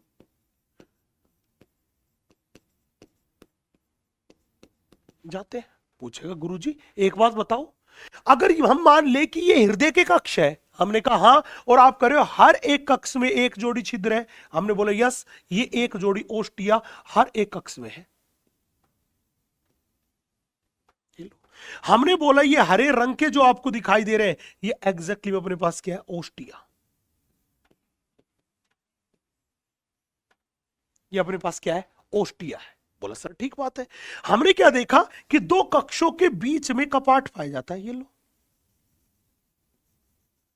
ये कक्षों के बीच में ये जो कपाट है, ये मेरे पास है कपाट। ये ब्लड के उल्टे प्रवाह को रोकने का काम करता है। सवाल था सर इन कक्ष को कैसे काउंट करें? भैया ये मान लो 13 नंबर का कक्ष है, ये 12 नंबर का है, ये 11 नंबर का है, ये 10 नंबर का है। मतलब ये हुआ कि जब भी हृदय में देखेंगे तो ब्लड जो हृदय के कक्ष के अंदर प्रवेश करेगा वो ओस्टिया के द्वारा ब्लड प्रवेश करता है। तो हमने बोला यहां पे क्या किया? हीमोसील से रक्त ओस्टिया के द्वारा हार्ट में प्रवेश करता है। तो जब भी पूछे बताओ ये ओस्टिया का क्या काम था, तो हमने बोला हीमोसील से इन्हीं के द्वारा हृदय के अंदर रक्त प्रवेश किया, और वो रक्त जो था वो लगातार हमने बोला बाहर से इन ओस्टिया के द्वारा रक्त हृदय में प्रवेश करता रहेगा। ठीक है भैया। फिर हमने बोला फिर ये रक्त जो था ये 13 चैम्बर से जाएगा किधर? 12 नंबर में, 12 से 11 नंबर में, 11 से 10 नंबर में। मतलब पूछेगा कि नीचे से रक्त का प्रवाह किधर हुआ? अरे नीचे से रक्त का प्रवाह जो था वो लगातार ऊपर की तरफ हुआ, और फिर ये रक्त जो था ये हीमोसील में किधर आया, आगे से पीछे की तरफ आया। तो अगर कोई कहे कि रक्त प्रवाह की दिशा, हार्ट में रक्त प्रवाह की दिशा,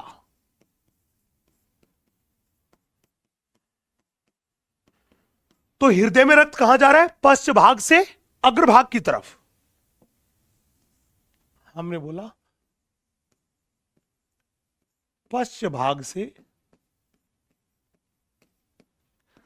अग्रभाग की तरफ।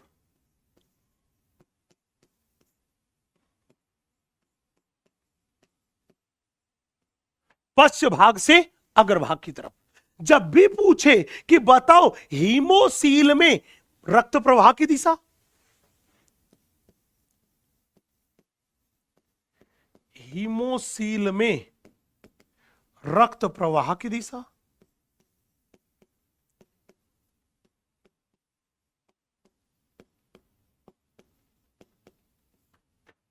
कितनी होगी? हमने बोला हीमोसील में रक्त प्रवाह की दिशा किधर, अग्र से पश्च, हमने बोला अग्रभाग से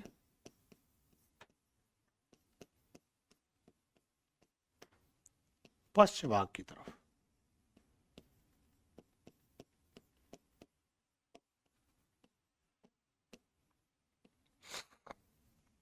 ये लीजिए, अग्रभाग से पश्च भाग की तरफ। यस,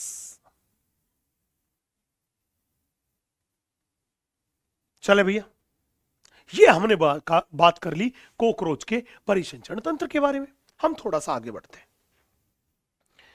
हमें बात करना है कोकरोच का उत्सर्जन तंत्र।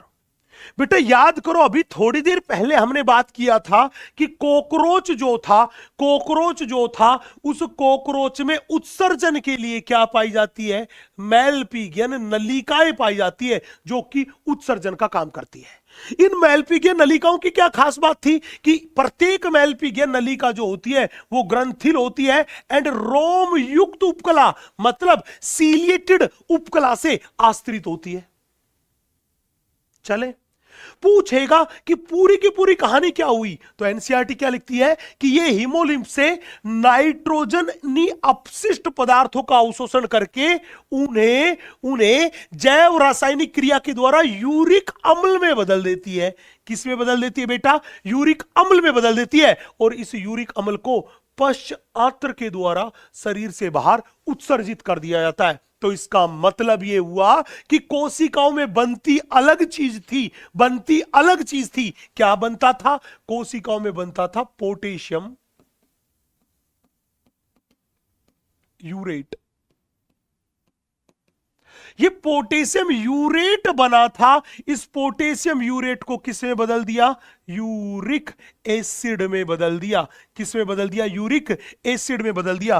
किसने बदल दिया? मैलपीगियन नलिकाओं की सेल ने, मैलपीगियन नलिकाओं की सेल ने। हमने बोल दिया मैलपीगियन नलिका। मैलपीगियन नलिका ने इस पोटेशियम यूरेट को किसके में बदल दिया? यूरिक अम्ल में। और अब याद करो, इस यूरिक अम्ल का ही क्या काम करते हैं? उत्सर्जन करते हैं। तो हमने बोला, जब भी बोले कोकरोच का उत्सर्जी पदार्थ है यूरिक अम्ल, और जो यूरिक अम्ल का उत्सर्जन करते हैं उन्हें बोलते हैं यूरिकोटेलिक जंतु। तो कोकरोच या कीट यूरिक अम्ल का उत्सर्जन करते हैं, इसलिए उसे बोलते हैं यूरिकोटेलिक जंतु। सवाल था, गुरुजी कि आपने बोला कि मैलपीगियन नलिका है, यह तो मुख्य उत्सर्जी अंग है, क्या इसके अलावा भी कोई उत्सर्जी संरचना है? हमने कहा इनके शरीर में फैट बॉडी जो थी वो भी उत्सर्जन का काम कर रही थी, नेफ्रोसाइट जो थी वो भी उत्सर्जन का काम कर रही थी, और यूरिकोज ग्रंथियां भी उत्सर्जन का काम करती है। लेकिन ये यूरिकोज केवल मेल में उपस्थित है, केवल मेल में उपस्थित, केवल और केवल मेल कॉकरोच में पाई जाती है। फीमेल में यूरिकोज ग्रंथियां नहीं पाई जाती। चले भैया नेक्स्ट, अब हम थोड़ा आगे बात करते हैं। थोड़ा आगे बात करते हैं। हम आपसे बात करते हैं कॉकरोच के तंत्रिका तंत्र के बारे में।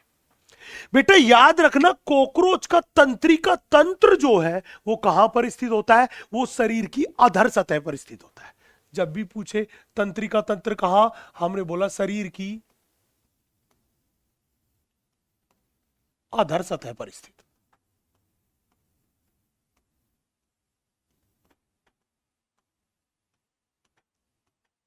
पर स्थित। अब बच्चे हम हैं वो पूरे के पूरे कॉकरोच के तंत्रिका तंत्र का डायग्राम आपके सामने बनाया है। अब इस डायग्राम में मैं बहुत इंपॉर्टेंट चीजों को लेबल करके जाऊंगा, फालतू की चीजों के बारे में कोई बात नहीं करूंगा। ध्यान से देखना। हमने बोला कॉकरोच के तंत्रिका तंत्र का ये जो ऊपर वाला भाग, ये जो दिखाई दे रहा है, इसको अपन बोलते हैं सुप्रा ईसोफेगल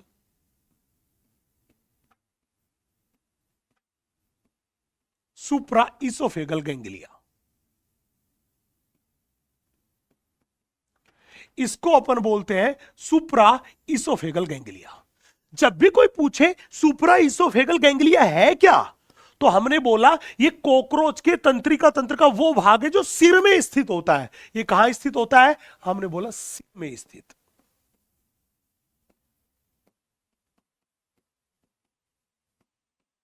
ये सिर में स्थित होता है। अरे ये सिर में स्थित होता है, अगर सिर में स्थित होता है तो इसी भाग को बोलते हैं ब्रेन। इसे क्या बोलते हैं? हमने बोला इसे ब्रेन कहा जाता है। जब भी बोले कॉकरोच का ब्रेन किसे कहा जाता है, हम कहेंगे सुप्रा ईसोफेगल गैंग्लिया जो है वो सिर में स्थित होता है, इसे ही कहा जाता है ब्रेन। पूछेगा यहां से निकलने वाली तंत्रिकाएं कहां जाती है, तो मैंने बोला इसकी तंत्रिकाएं कहां जाती है? आंखों में तथा एंटीनों में। तो मैंने बोला इसकी तंत्रिकाएं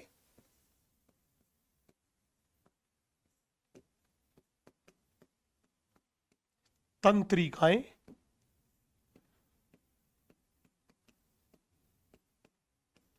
आंखों में तथा एंटीना में जाती है।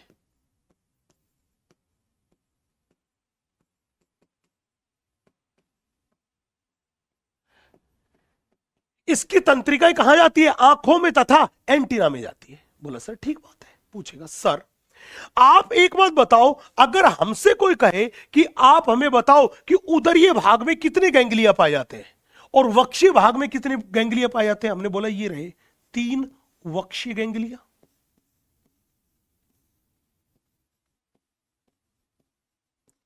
वक्षीय भाग में कितने गैंग्लिया पाए जाते हैं? 3। वो पूछेगा उदरीय भाग में कितने पाए जाते हैं, हमने बोला ये रहे 6 उदरीय गैंग्लिया।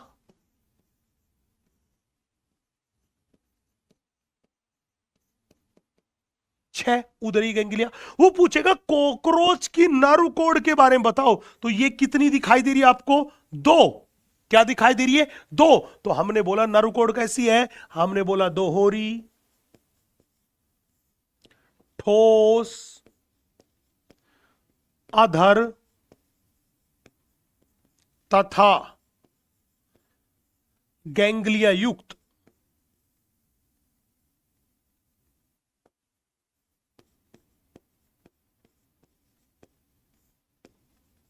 युक्त तंत्रिका रज्जु।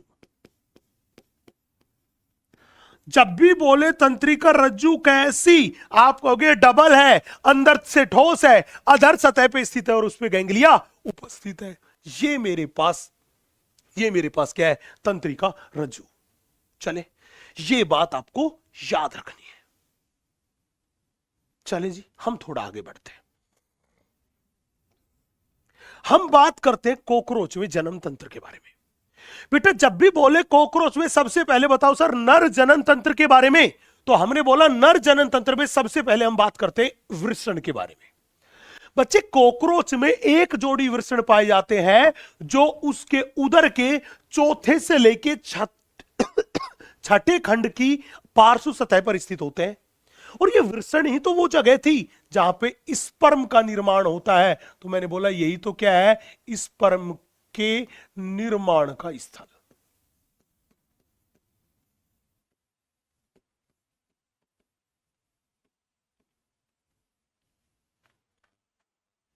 चले, हमने बोला ये स्पर्म के निर्माण का स्थल है, और हर एक वृषण से ये हरे रंग की नलिका निकल रही है, जिसको अपन बोलते हैं वास डिफरेंस, दैट इज शुक्र वाहिनी। यही तो मेरे पास है, शुक्र वाहिनी।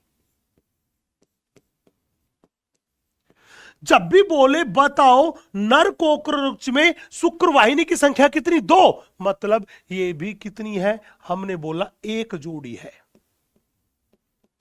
पूछेगा ये शुक्र वाहिनी क्या काम करती है, अरे शुक्राणुओं का परिवहन करती है, ये शुक्राणुओं का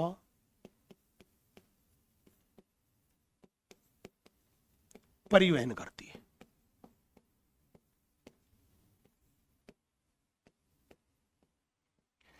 ये क्या काम करती है, हमने बोला बेटा ये शुक्राणुओं का परिवहन करने का काम करती है। कहां से, हमने बोला वृषण से शुक्राणुओं को लेके आएगी शुक्राशय में।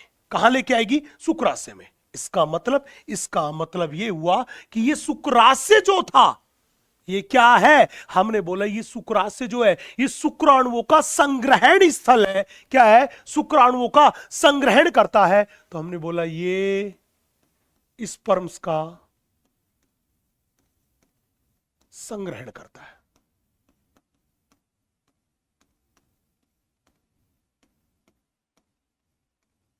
संग्रहण करता है। आप देखो ये शुक्राशय जो है ये इस मशरूम समान दिखने वाली ग्रंथि से घिरा रहता है। किससे घिरा होता है, मशरूम ग्रंथि से। तो हमने बोला ये मशरूम ग्रंथि से घिरा होता है।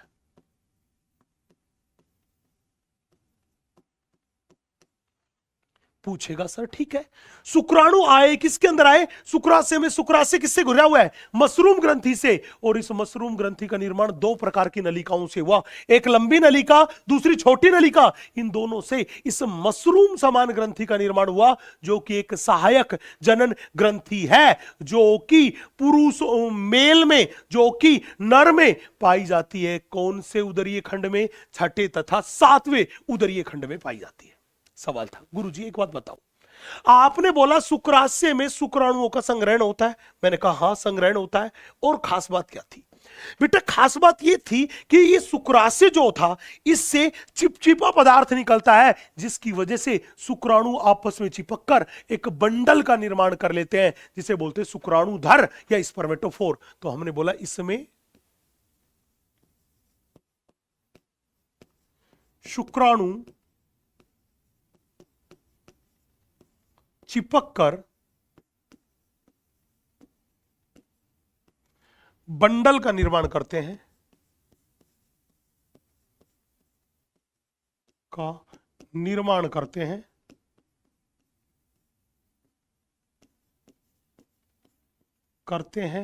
जिसे स्पर्मेटोफोर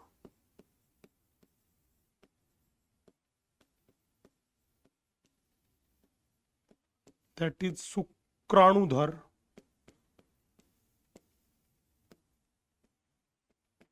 कहते हैं।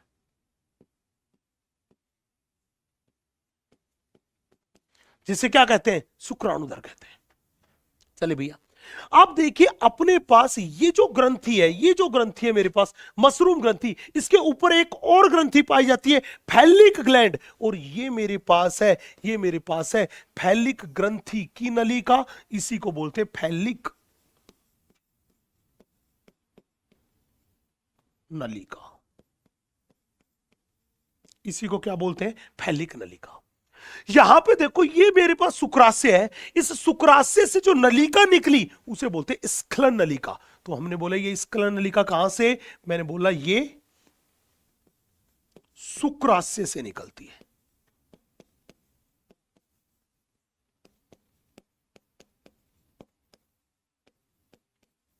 कहां से निकलती है, हमने बोला ये शुक्राशय से निकलती है। और ध्यान रखो मेरे दोस्त, ये फैलिक ग्रंथि है, इस फैलिक ग्रंथि का ये रहा छिद्र। हमने बोला इस स्खलन नलिका का ये रहा छिद्र, और इस स्खलन नलिका के छिद्र को ही हम बोलते हैं नर जनन छिद्र, इसी को बोलते हैं नर जनन छिद्र। ये पूरा का पूरा मेल रिप्रोडक्टिव सिस्टम का पार्ट है। अब यहां पे देखिए, हम गुदालूम के बारे में बात कर चुके थे, नर मादा दोनों में उपस्थित ध्वनि संवेदांग है। गुदासूक के बारे में बात कर चुके थे, नर का मैथुनांग है। यहां पर कूट सीसन, ये कूट सीसन क्या काम करता है? नर व मादा को आपस में चिपकाने का काम करता है। सेक्सुअल इंटरकोर्स के समय नर व मादा को आपस में चिपकाने का काम करता है कौन? कूट सीसन। और ये टीटीलेटर क्या काम करते हैं? मादा जनन छिद्र के ऊपर पाए जाने वाली काइटिन की प्लेट को हटाने का काम कौन करते हैं? टीटीलेटर। क्या काम कौन करते हैं टीटीलेटर? मादा जनन छिद्र के ऊपर स्थित काइटिन की प्लेट को हटाने का काम करते हैं, ताकि मादा जनन छिद्र में गुदासूख को प्रवेश कराया जा सके। ये पूरा का पूरा है नर जनन तंत्र। बात करते हैं हम मेरे दोस्त मादा जनन तंत्र के बारे में। ये लीजिए बच्चे, जब भी कॉकरोच के मादा जनन तंत्र के बारे में बात करके चले तो मादाओं में भी एक जोड़ी अंडाशय पाया जाता है, जो कि उदर की पार्श्व सतह पर स्थित होता है। कौन से खंड में? 2 से 6 नंबर के खंड में। अगर यहां पे अंडाशय को देखें तो हर एक अंडाशय जो होता है, अरे हर एक अंडाशय में कितनी अंडाशय नलिका? आप कहोगे जी 8 अंडाशय नलिका। और यहां पे देखिए, इन अंडाशय नलिकाओं में ये आपको चेन दिखाई दे रही है। ये मेरे पास है परिवर्धनशील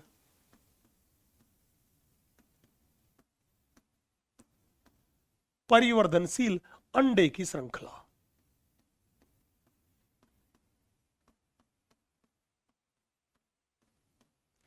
ये अपने पास परिवर्धनशील अंडे की श्रृंखला है। अब हमने बोला एक अंडाशय में अंडाशय नलिका कितनी? 8। तो हमने बोला इस अंडाशय में कितने अंडे का परिवर्धन हुआ? 8 का। इस अंडाशय में कितने का हुआ? 8 का। तो एक बार में एक फीमेल कॉकरोच में कितने अंडे बने? 8 + 8 = 16।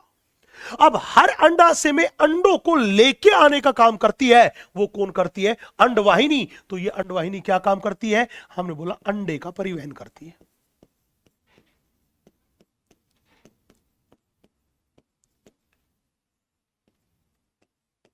ये अंडे का परिवहन करती है। इस अंडाशय से निकली ये अंडवाहिनी और इस अंडाशय से निकली ये अंडवाहिनी। तो टोटल मिला के अंडवाहिनी कितनी हुई? 2। मतलब ये हुई 1 पेयर।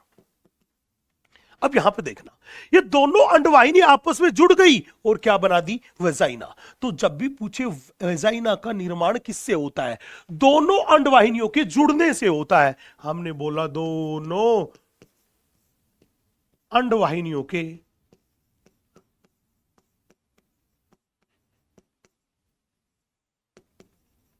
जुड़ने से होता है।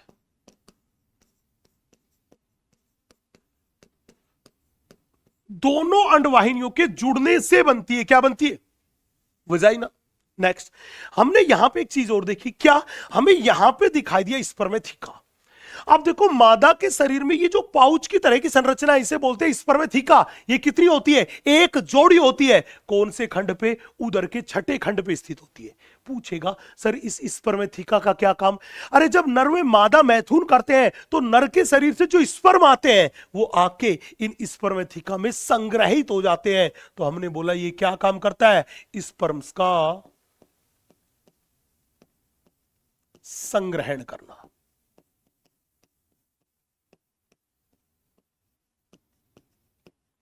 तो जब भी बोले ये क्या काम करते हैं, हमने बोला स्पर्म का संग्रहण करते हैं। नेक्स्ट, अगले मेरे पास है कोलेटेरियल ग्लैंड। याद करो, कॉकरोच में ये वाली जो साइड आपको दिखाई दे रही है, ये मेरे पास है राइट साइड। ये इधर दिखाई दे रही है, ये मेरे पास है लेफ्ट साइड। हमने क्या देखा कि एक मादा कॉकरोच जो है उसमें एक जोड़ी कोलेटेरियल ग्लैंड है। कितनी है बेटा? एक जोड़ी कोलेटेरियल ग्लैंड है। पूछेगा ये कोलेटेरियल ग्लैंड क्या कितने जोड़ी है? एक जोड़ी। ये क्या काम करती है? ये निषेचित अंडों के चारों तरफ आवरण बनाती है, और उस निषेचित अंडों के चारों तरफ पाए जाने वाले आवरण क्या बोलते हैं? ऊथिका। तो हमने बोला ये क्या काम करती है? हमने बोला ये ऊथिका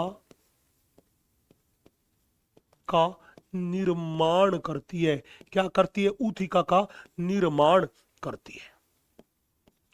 ये ऊथिका का निर्माण करती है कौन? कोलेटेरियल ग्लैंड। तो जब भी बोले कोलेटेरियल ग्लैंड क्या करती है? निषेचित अंडे के चारों तरफ ऊथिका का निर्माण करती है, और वो ऊथिका प्रोटीन का बना हुआ एक आवरण है। यस, यहां पे जाके मादा जनन तंत्र हुआ खत्म। अब सवाल था, सर अगर कोई हमसे एक सवाल पूछे, हमने कहा जी बताओ क्या पूछे, वो कहे कि इस ऊथिका के बारे में बताइए। हमने बोला ऊथिका को बोलते अंड कवच, जो कि निषेचित अंडों के चारों तरफ पाया जाने वाला आवरण है, जिसका इसरावण किसने किया था? कोलेटेरियल ग्लैंड ने किया था। अगर कोई कहे इस ऊथिका का रंग कैसा होता है, यह गहरे लाल से काले भूरे रंग का होता है। वो पूछेगा ऊथिका का आकार कितना होता है? कैप्सूल है, 3/8 इंच के आकार का एक कैप्सूल है। रंग कैसा? गहरे लाल रंग से काले भूरे रंग का होता है, 3/8 इंच लंबा ये क्या है? कैप्सूल है। अब फीमेल जो थी, ध्यान रखना, एक मादा जो थी, उस मादा जो थी वो कितने ऊथिका का निर्माण करती है? एक मादा जो है वो 9 से 10 ऊथिका का निर्माण कर सकती है, और प्रत्येक ऊथिका में 14 से 16 अंडे होते हैं। प्रत्येक ऊथिका में कितने अंडे होते हैं? 14 से 16 अंडे होते हैं, निषेचित अंडे होते हैं। अब ये फीमेल क्या काम करती है? इन ऊथिका को ऐसी जगह पे डालती है जहां पोषक पदार्थ हो, हल्का सा अंधेरा हो और नमी हो, और वो जगह जनरली कहां है? दीवार में जो क्रैक होते हैं वहां पे, या घर में जो अपना स्टोर रूम होता है उन जगह पे जाके इनको चिपकाने का काम करती है कौन? Female cockroach. नेक्स्ट, अब था सर अगर हमसे कोई पूछे कि कॉकरोच में परिवर्धन कैसा होता है, बेटा कॉकरोच में पोरा मेटाबोलस प्रकार का परिवर्धन होता है। मतलब कॉकरोच में कौन सी अवस्था है? निम्फ अवस्था पाई जाती है। कौन सी अवस्था? निम्फ अवस्था पाई जाती है। और ये निम्फ जो था ये वयस्क से अत्यधिक समानता दिखाता है, ये वयस्क के अत्यधिक समान होता है। और ये निम्फ जो था इसमें लगभग कितनी मोल्टिंग? इसमें लगभग 13 निर्मोचन होता है। कितना निर्मोचन हुआ? इसमें लगभग 13 बार निर्मोचन हुआ, तब जाके किसमें बदला? ये बदला वयस्क में। किसमें बदला? वयस्क में बदला।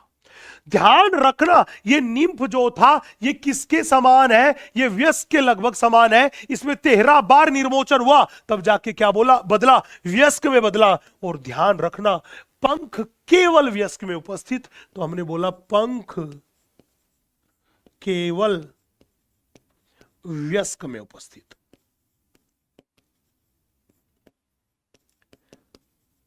पंख केवल और केवल किस में उपस्थित होते हैं? वयस्क में उपस्थित होते हैं। वयस्क अवस्था से पहले किसी भी अवस्था में पंख दिखाई नहीं देते, पंख दिखाई नहीं देते। यस, तो यहीं पे जाके कॉकरोच वाला जो पोर्शन था वो हुआ एकदम खलास, एकदम खलास। कॉकरोच वाला पोर्शन क्या हुआ? एकदम खलास। बात करते हैं होमवर्क के बारे में। बेटा जब भी कोई बोले होमवर्क, हमने बोला NCERT रीडिंग।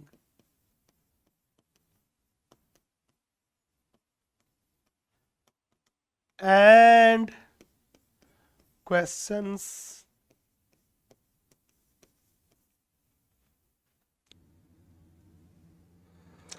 तो मेरे लाडलो यहीं पर जाकर इस चैप्टर का हुआ अंत। उम्मीद कर रहा हूं आप सभी को बेहद मजा आया होगा।